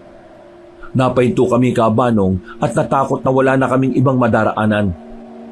Teka, si Aling Morsia! Aswang! Kakapi nila yan! Halos sabay kaming napalingon ni Felmar, Kabanong, nang dumapo sa pisngi niya ang isang malutong at malakas na sampal mula kay Aling Morsia. Naluluha namang nagulat si Michael habang sapo-sapo ang pisngi niya. Huwag kang sumigaw ng aswang, gago!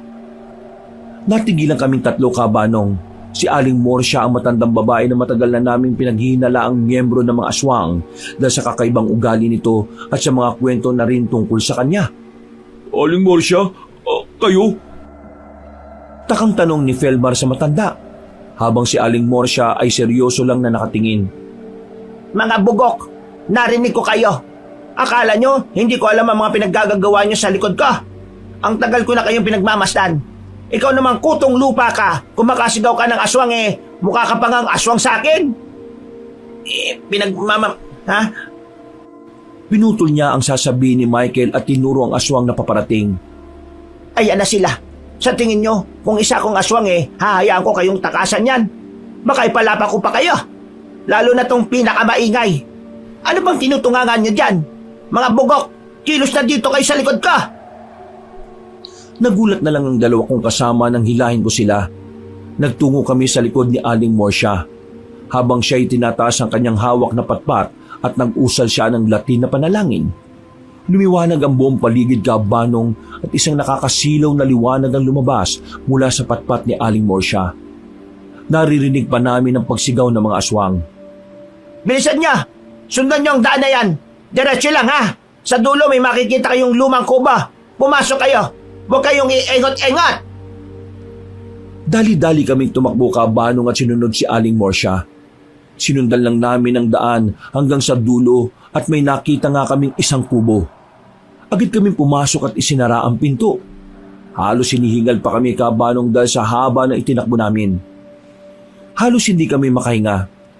Naupo kami sa isang sulok at nagulat na lang kami nang may magsalita na pamilyar sa amin. Biglang nagliwanag ang gasera at tumambad sa amin ang mukha ng pamilya ni Michael at Felmar. Nagyakap sila, Kabanong, at dahil malayo ang pamilya ko, ay niyakap na rin ako ni Tia Rosa at Tio Dado, ang mga magulang ni Felmar. Anila, dinala raw sila ni Aling Morsia dito para maprotektahan, laban sa aswang na gustong tumugi sa amin. Ako'y isang manggagamot at isang antingera. Nagulat pa kami sa boses ni Aling Morsia, Kabanong. Napaisip pa kami na parang ang dali naman niyang makarating. Kami nga ay halos mawala ng hininga kakatakbo, tapos sa isang kisap matay naririto na kagad siya. Kung ganon, Aling Morsia, tulungan niyo kami. Hindi kayo titigilan ng mga aswang na yon, kaya dinala ko rito ang inyong pamilya. Kailangan nating mapatay ang pinakapinuno nila. Ano pong gagawin natin? Kailangan natin na matinding plano para sa pagsugod. Bago matapos ang pista, ay kailangan na natin silang mapatay bago pa sila makapaghasik ng lagim sa buong baryo. Hindi lahat ng tao sa Kapis ay aswang. Ang mga yan ay dayo rin lang. Sa kubo'y nagplano kami kasama si Aling Morsia. Ang kubong ito ay tila nasa gitna ng masukal na kagubatan. Ngunit ito ay ligtas dahil may mga proteksyon na inihanda si Aling Morsia. May inilabas si Aling Morsia na kakaibang aklat at ilang pinatuyong halamang gamot.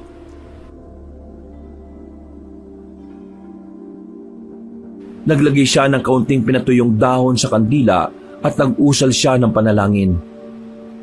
Tingnan nyo, hindi lang sila basta aswang. Isang malakas na aswang. Naghahanap sila ng mga taong ihahanda sa kanilang pista. Hindi kami papayag, Aling Morsia. Pero paano? Napakarami nila. Buong pamilya at barangay. Ang mga aswang sa barangay na ito ng Kapis ay hindi sila tulad ng ordinaryong halimaw. Hindi lang sila natatakot sa bawang o asin. Ito'y isang lipunan. At ang puso ng lipunan ito ay ang pinuno. Sino pong pinuno, Aling Morsia? Si Mambaste? Mas mataas pa kay Mambaste. Siya ang reyna ng lahat ng ito. At siya ang ugat ng kasamaan sa barangay na ito. Habang nagsasalita si Aling Morsia Cabanong, ay direkta siyang nakatingin sa akin na parabang ako ang pinuno. Muntik pa nga akong magduda sa sarili ko nang magsalita si Michael na ikinalaki ng mga mata ko. Sino po? Si Rodolfo? Natigilan si Michael Cabanong nang titigan siya ni Aling Morsia. Kung hindi ka ba naman, paano siya magkakasama kayo? At reyna ba siya? Bakit naman kasi nakatingin kayo sa kanya? Ay akala ko siya. Magtigil ka na nga muna. Si Inday Hana, siya ang aswang na pinakaulo ng lahat. Nagulat kaming tatlo, Cabanong. Hindi namin lubos sa kalain na si Hana ang pinakamataas sa lahat ng aswang. Pero, paano siya matatalo? Inilabas ni Aling Morsia ang anting-anting sa kanyang liig. Isang maliit na balat na may laman ng langis. Ang kanilang kapangyarihan ay nasa kanilang mga hininga. Kung walang hininga, wala silang lakas para mag-anyong tao at mang-akit. Kailangan nating tamaan ang pinakapuso ng kanilang panlilinlang. Ang plano natin ay ito. Napatingin pa siya sa amin, Cabanong, habang kami ay matamang naghihintay sa kanyang sasabihin. Si Inday Hana, ang reyna. Siya ang sentro ng pagdiriwang at ng kasamaan. Siya ang ating pakay, ang ating target. Ang punteriya natin, hindi ang puso o ulo. Kailangan nating tamaan ng kanang dibdib, kung saan naroon ang kanilang anting-anting na nagtatago ng kanilang tunay na anyo at nagpapalakas ng kanilang tinig. Naglabas ng mga armas si Aling Morsia Cabanong at talaga namang humanga kami ng husto. Napakarami kasi niyang sandata na hindi ko alam paano gamitin.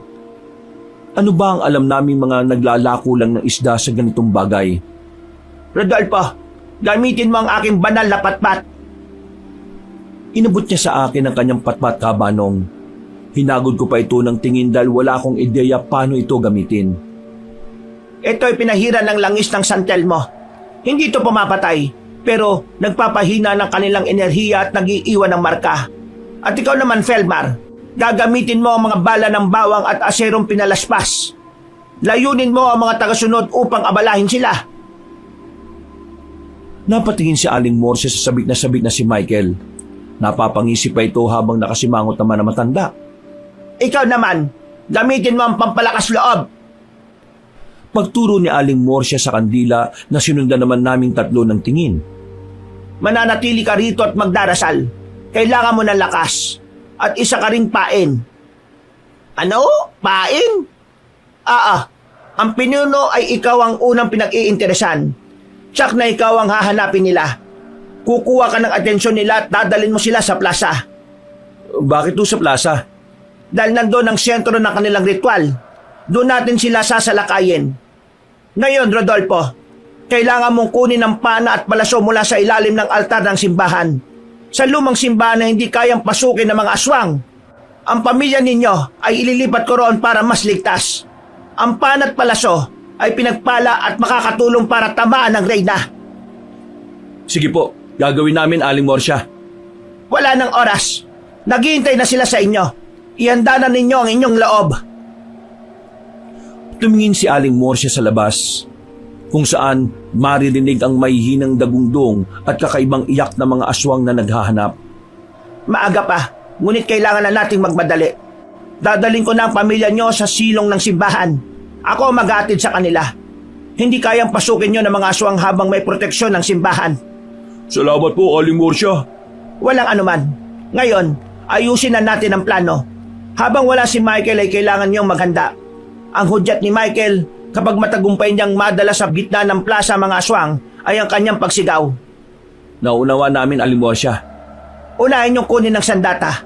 Alam mo na kung saan makikita, Rodolfo. Umalis na kami, Kabanong, habang si Aling Morsia ay sa ibang direksyon dumaan kasama ang pamilya nila Michael.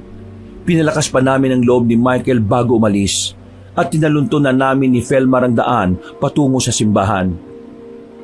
Pumasok kami ng palim sa loob ng simbahan nang makarating na kami. Madilim sa loob, tanging mga kandila lamang ang nagbibigay liwanag. Ang altar, doon natin makikita ang pana at palaso. Mag-ingat tayo, baka may aswang sa loob. Dahan-dahan akong lumapit sa likod ng lumang altar. Doon, may nakita akong lumang kahon na pinahiran ng langis. Binuksan ko ito.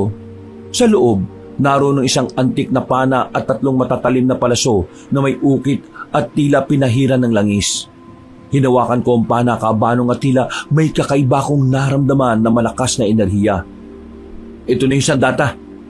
Kaya natin to, Rodolfo, para sa bayan. Sige, tara na. Maganda na tayo. At ang Reyna, kailangan natin siyang mapatay. Nagkukubli kami ni Felmar, Kabanong, sa isang madilim na sulok, malapit sa gilid ng plaza. Kasama si Aling Morsia. Maririnig ang sigaw ng mga aswang na palapit na. Senyales na malapit nang lumabas si Michael mula sa gubat.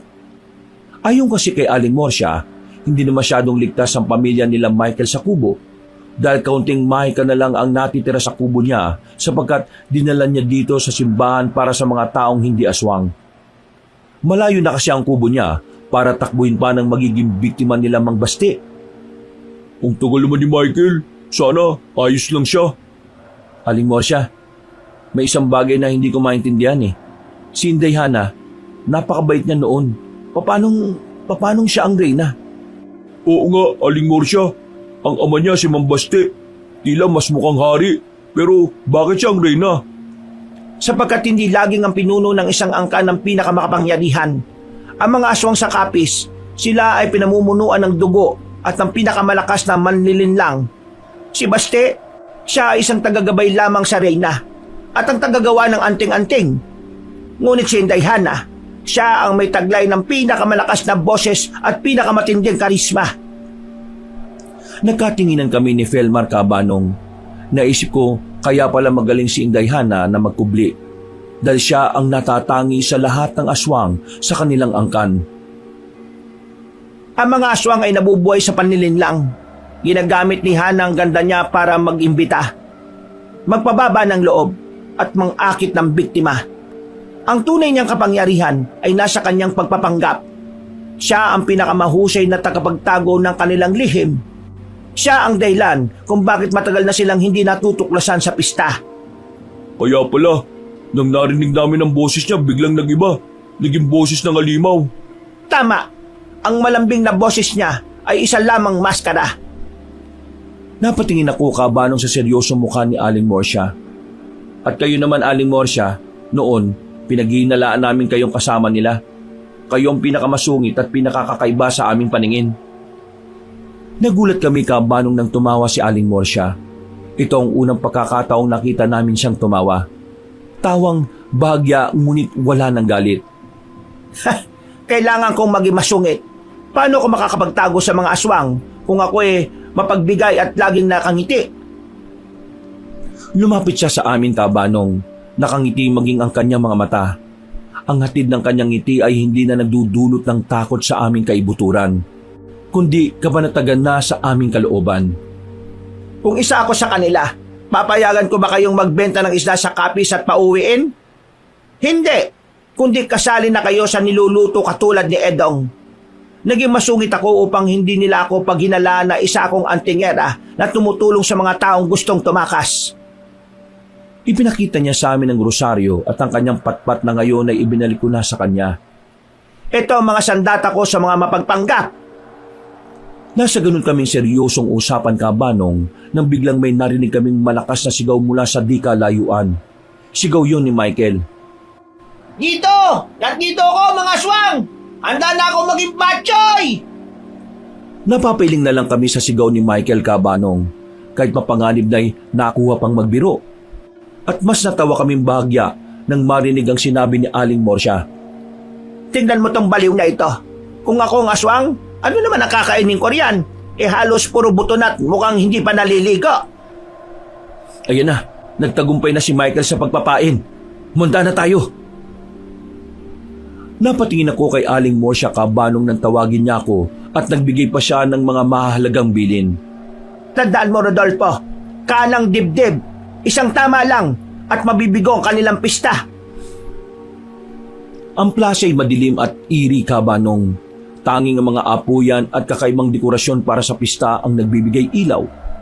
Sa entablado, nakatayo si Indayhana sa kanyang anyong reyna ng aswang. Masyadong maganda, ngunit may nakakatakot na presensya. Kasama niya si Mambaste at ang ilang pang matataas na aswang. Sa isang sulok, nakakubli kami nila Felmar at Aling Morsha habang naghahanda sa paglapit ni Michael, kasama ang mga aswang. Tulong! Inaabol nila ako! Lumabas na si Michael mula sa dilim. Kumaripas ng takbo patungo sa gitna ng plaza. Sa likod niya, mga 10 aswang ang humahabol na may matatalim ng ngipin at mahahabang kuko. Ayan na si Michael, Felmar. Handa na ba sandata mo? Oo, handa na, Rodolfo. Habang tumatakbo si Michael, ang isa sa mga aswang na humahabol ay tumalon. Direkta ito patungo sa likod ni Michael. Handa ng sakmalin. Yay! Bago pa man dumapo ang aswang kay Michael kabanong, isang hampas ng latigo ang pumunit sa hangin. Si Aling Morsha naggumamit ng isang anting-anting na latigo. Lumabas sa pinagtataguan at hinampas ang aswang. Wag na wag niyong didiskarta ng alaga ka! Ang aswang ay sumigaw ng malakas kabanong dahil sa sobrang sakit at bumagsak sa lupa. Nakabaluktot ito at nababalot ng usok ang kanyang katawan. Felmar, ngayon na! Sige, tara na! Tumunong kami ni Felmar palabas ng aming pinagtataguan. Dala namin ang lakas ng loob at tapang na di namin alam kung saan namin nahugot. Indayhana! Tapos na ang laro mo! Lumingon si Indayhana sa amin kabanong. Ang kanyang nakakasilaw ng ngiti ay mas lumapad pa at mas nakakatakot. Mga duwag! Nagdala pa kayo ng matanda! Tapusin na ninyo sila! Sumugod ang mga natitirang aswang, kasama si Mambaste, patungo sa amin ni Felmar. Felmar, abalain mo ang mga tagasunod. Ako na kay Hana.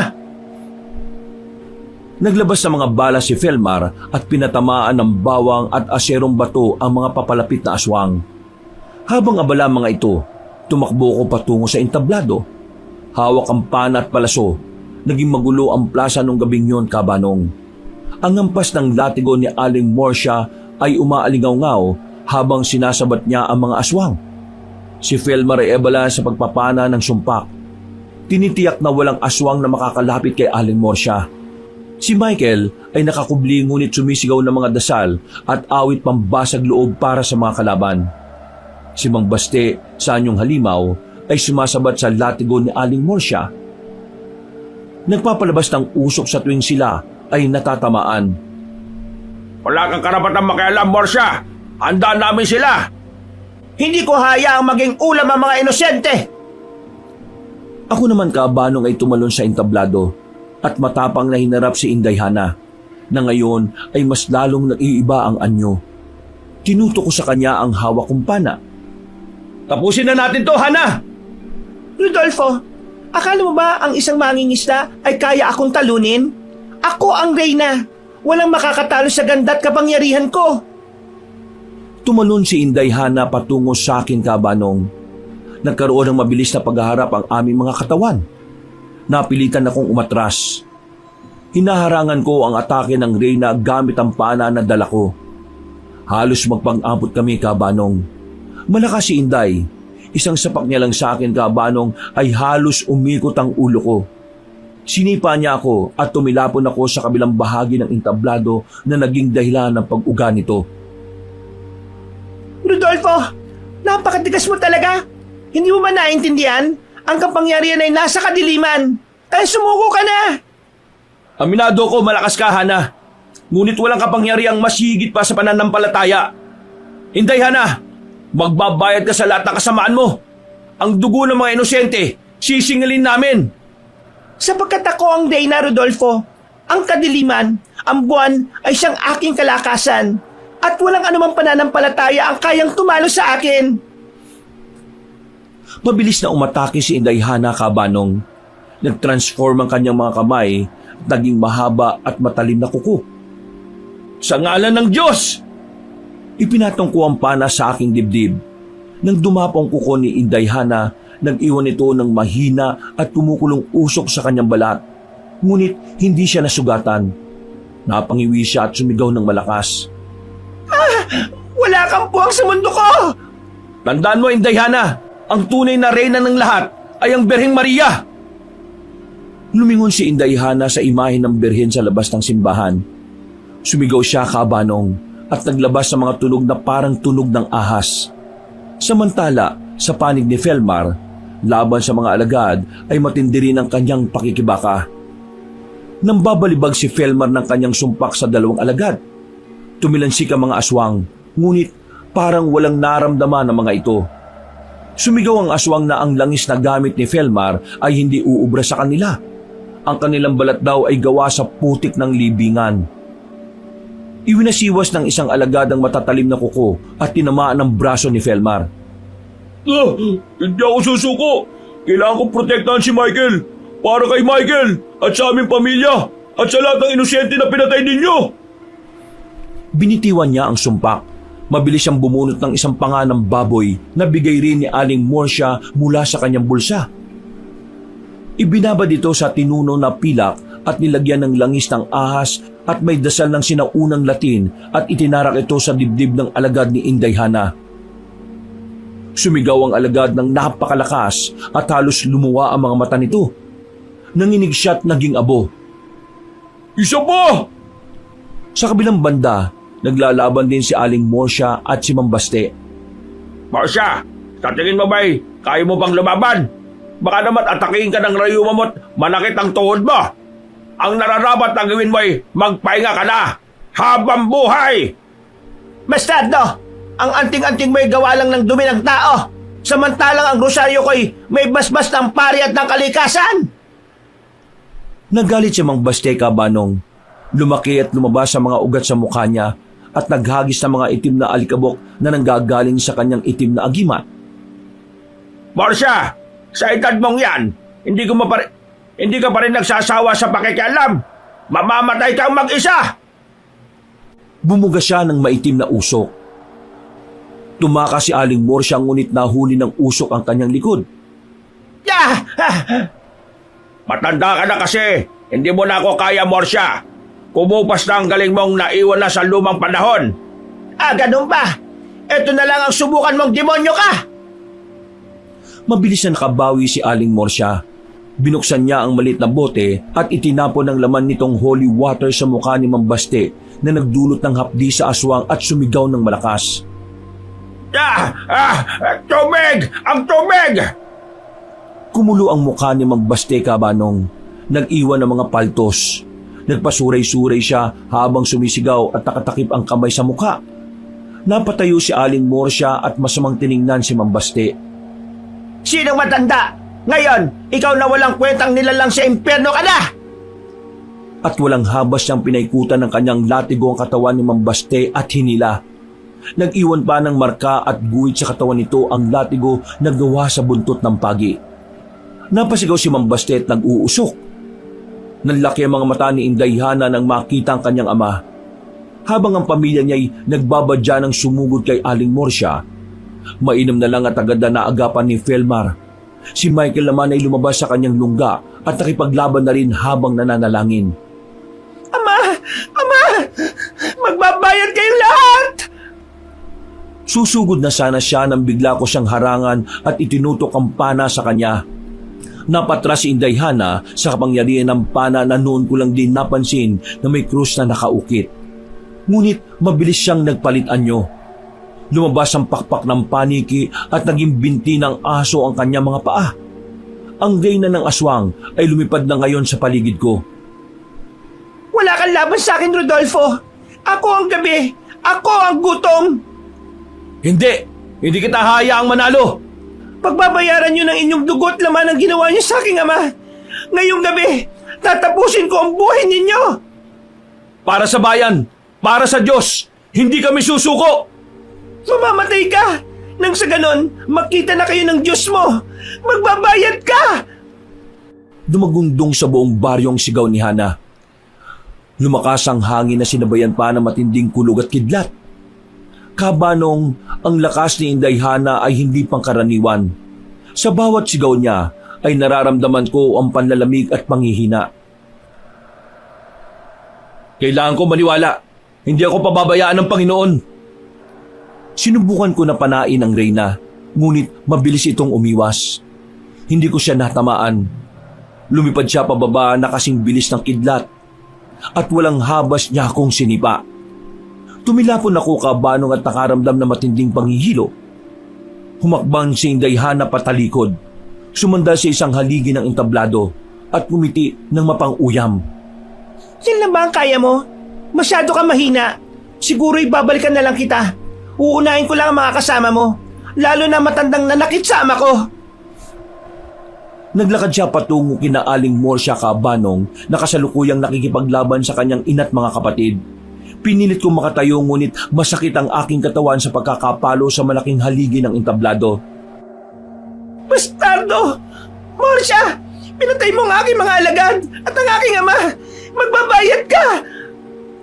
Mabilis siyang tumakbo kabanong patungo kina Aling Morsya, Felmar at Michael, habang ako'y pinipilit ang sarili na makatayo. Santa Maria! Ora pro nobis! Michael, dito! Pagilan ni Felmar kay Michael ay nagtago sa likod ni Aling Morsya. Bago pa man makalapit si Inday Hana kina Aling Morsya, ay inilabas ko ang isang tanso na ibinigay na rin sa akin ni Aling Morsya. Isang anting-anting na may nakaukit na mukha ni Santo Niño. Ibinato ko ito ng napakalakas patungo kay Inday Hana. Tumama ang tanso sa likod ni Inday Hana. Kahit maliit lang ang tanso, naglabas ito ng malakas na usok at umalingaw sa kanyang pagtama. Napapalingon si Inday Hana sa aking kabanong. Nagngingipin sa galit. Ang tanso ay tumalsik, ngunit nag-iwan ng marka ng paso sa kanyang balat. Ang kanyang mga mata ay tuluyan ng naging apoy. Rodolfo! Ikaw! Ikaw ang sisira sa lahat! Ako ang harapin mo! Nakatingin na siya sa akin kabanong. Ang kanyang buong atensyon ay nasa akin na. Ang kanyang mga kuko ay humahaba. Handa na siyang sumalakay. Daan-daan akong ngumiti kabanong. Kahit pagod na ako, pero hindi rito natapos ang aking dapit hapon.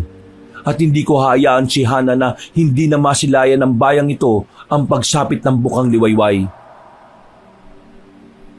Ngayon na ang katapusan mo, Inday Hana! Tatapusin ko na ang kasamaan ng angkan mo! Nagpalitan kami na matinding tingin. Si Felmar at Aling Morsya ay handa ng sumuporta, habang si Michael ay nakayuko. Nagdarasal ulit.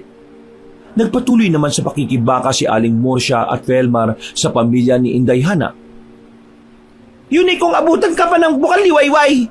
Sisiguraduhin ko sa inyo na sa bayang ito ay hindi kayo makakalabas ng buhay. Kung meron mang hindi sisikatan ng araw, ay ikaw yon, kamahalan! Nagingit-ngit ang mukha ni Hana kabanong at mabilis na sumugod. Ako naman ay naghanda na para siya ay harangin. Mamamatay ka, Rodolfo! Ibibigay kita sa Panginoon ng kadiliman! Hindi ka magtatagumpay! Ang liwanag ang mananaig! Nagbitaw kami ng suntok sa isa't isa kabanong. Hindi ko na inisip na siya ay babae. Nag-umpisa ang aming pisikal na labanan. Ginagamit ni Inday Hana ang kanyang lakas. Ang suntok niya ay parang bakal na tumatama sa dibdib ko. Ah! Napatras ako, ngunit mabilis akong bumawi. Ginagamit ko ang aking tapang at bilis na may tulong ng aking pananampalataya kabanong. Ikinumpas ko ang aking kaliwang kamay, habang ang kanan ay mabilis na sumuntok sa mukha ni Inday Hana. Ito ang para sa mga biktima mo! Ah! Hindi ka papantay sa aking lakas! Ang suntok ko kabanong ay nag-iwan ng mahina at kumukulong usok sa balat ni Inday Hana. Epekto ng aking malinis na puso at ng tanso. Nagpalitan kami ng sunod-sunod na atake. Mabilis na iwinasiwas ni Inday Hana ang kanyang matatalim na kuko at mabilis niya rin akong sinugod. Mabilis akong umilag at sinalag ko ito gamit ang aking braso. Nasugatan ako ngunit tiniis ko ang hapdi. at walang habas kung isinaksak ang dulo ng pana sa dibdib niya, ngunit nasangga ng braso niya. Nag-iingay si Inday Hana sa sakit ng kanyang tama. Hindi ako tatalunin ng isang simpleng mortal! Sa isang iglap kabanong, sinunggaban ni Inday Hana ang leeg ko. Iniangat niya ako at ibinagsak sa sirang entablado. Rodolfo! Hakbang sana si Felmar papalapit sa akin nang pigilan siya ni Aling Morsia na ikinagulat naman ni Felmar. Aling Morsia! Hindi! Ito ang kanyang laban! Manalangin tayo! Nakita ko ang pag-aalala sa mukha ng aking mga kasama. Naalala ko si Michael na balak nilang ihanda at ang mga inosenteng biktima na naihanda na nila. Lumabas ako kabanong at inisip kong walang puwang para sa pagkatalo. Kahit mag-isa ako, hindi ako susuko! Sinipa ko siya at tinakbang ko ang aking paa. At sa isang huling pagkakataon, inipon ko ang lahat ng aking lakas. Ang lakas na nanggagaling na sa aking pananampalataya. Nakita ni Inday Hana ang nag-aapoy na determinasyon sa aking mga mata. Tapos ka na! Sabay kaming sumugod kabanong. Ang isang malakas na atake ni Inday Hana ay nakatutok sa puso ko. Ngunit mas mabilis ako. Sa huling sandali, kinuha ko ang pana sa aking likod at tanda ng itarak kay Hana. Ngunit bago ko itarak ang pana, ay tinapunan ko muna siya ng holy water. Habang nanlalaki ang mga mata ni Inday Hana sa sakit at pagkabulag, buong lakas kong tinusok ng pana ang puso ng aswang, ngunit hindi siya namatay na ikinagulat ko. Tumilapon lang si Inday Hana, ngunit natatawa pa rin ito. Huli na ang lahat, Rodolfo. Hindi mo matatamaan ang puso ko. Walang bala ang tatagos. Napahinto ko kabanong. Naalala ko ang sinabi ni Aling Morsia sa akin. Hindi sa puso! Sa kanang dibdib! Ano na, Rodolfo? Handa ka na bang maging ulam namin? Tunay ngang hindi nababase sa panlabas na anyo ang kalinisan ng budi ng isang tao. Napakaganda mong babae, ngunit kabaliktaran ng iyong ugali. Nagkaroon ako ng sandaling pagkakataon kabanong. Huminga ko ng malalim, ipinikit ko ang aking mga mata at nanalangin. Inilagay ko ang isang banal na palaso sa pana. Natawa si Inday Hana ngunit hindi ako nagpatinag kabanong. Sumugod siyang muli. Sinubukan niya akong pigilan. Kahit ilang beses mong panain ang puso ko'y hindi mo ako matatalo. Katapusan mo na, Inday, at ng iyong lahi. Hindi ako papayag na may mabiktima pa kayo. Anong laban ng isang mortal na katulad mo? Hindi rin ako makakapayag na dito magtatapos ang lahat. Maaring wala akong kapangyarihan sa inyo, ngunit ang panang ito na may basbas ng Diyos at ng mga sinugo ng kalikasan ang siyang maaaring magtapos ng buhay mo. Isa kang lapastangan! Blasphemous S! Murare!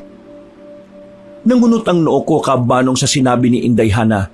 Hindi ko kasi alam kung salitang pang-aswang ba yung sinabi niya noon, ngunit ang ibig sabihin daw noon ay isa kong lapastangan at mamamatay na ako. Sa isip ko noon kung anuman yung sinabi niya, ay hindi ko na muna iisipin at ang malagay mapatay ko siya ng gabing mismong yon.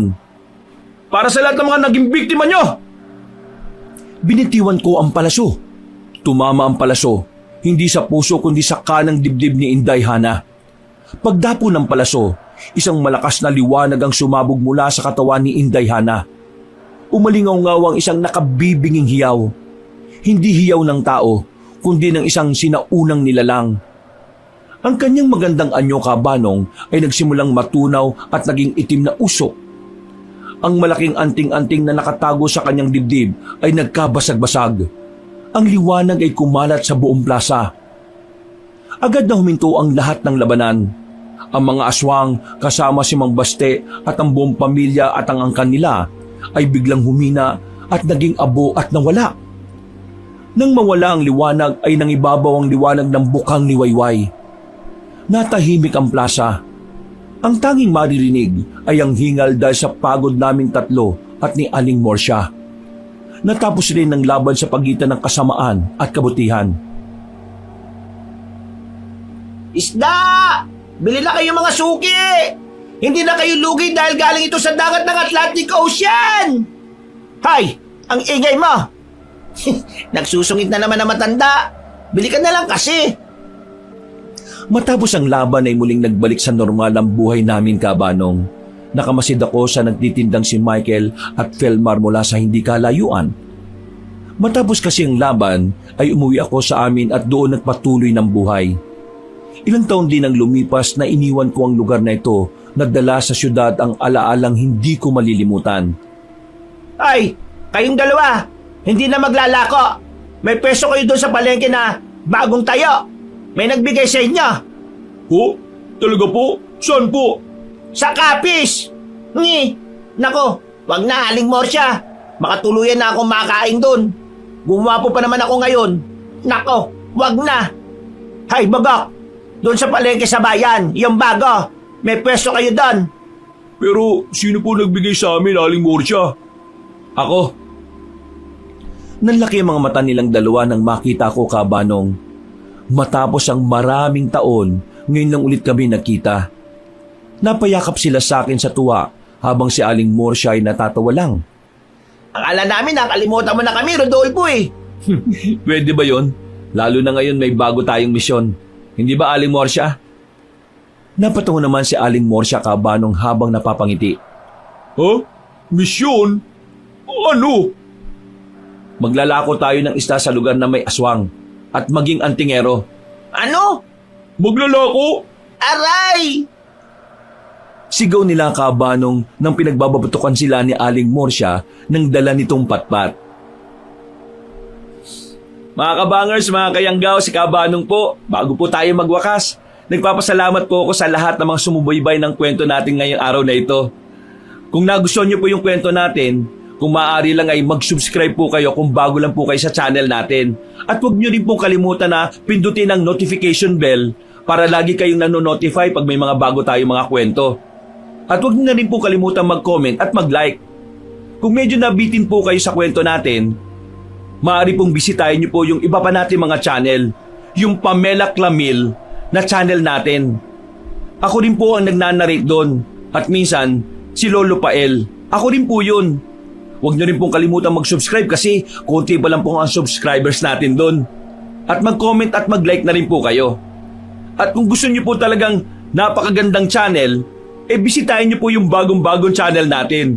Yung Kabanong version 2.0 kung saan meron pong moving images doon. Kaya meron na po kayo mapapanood at mapapakinggan nyo pa rin yung magagandang narration natin na meron na rin pong music and effects. O di ba mas maganda? Huwag nyo rin pong kalimutan na mag-subscribe sa channel na yon para makasama kayo sa first 100,000 subscribers ng channel na yon. At para hindi po kayo mahirapan na hanapin ng mga channel na nabanggit, ilalagay po namin sa description o sa pin comment yung mga link ng mga channels. Hanggang sa susunod na mga kwento, wakas!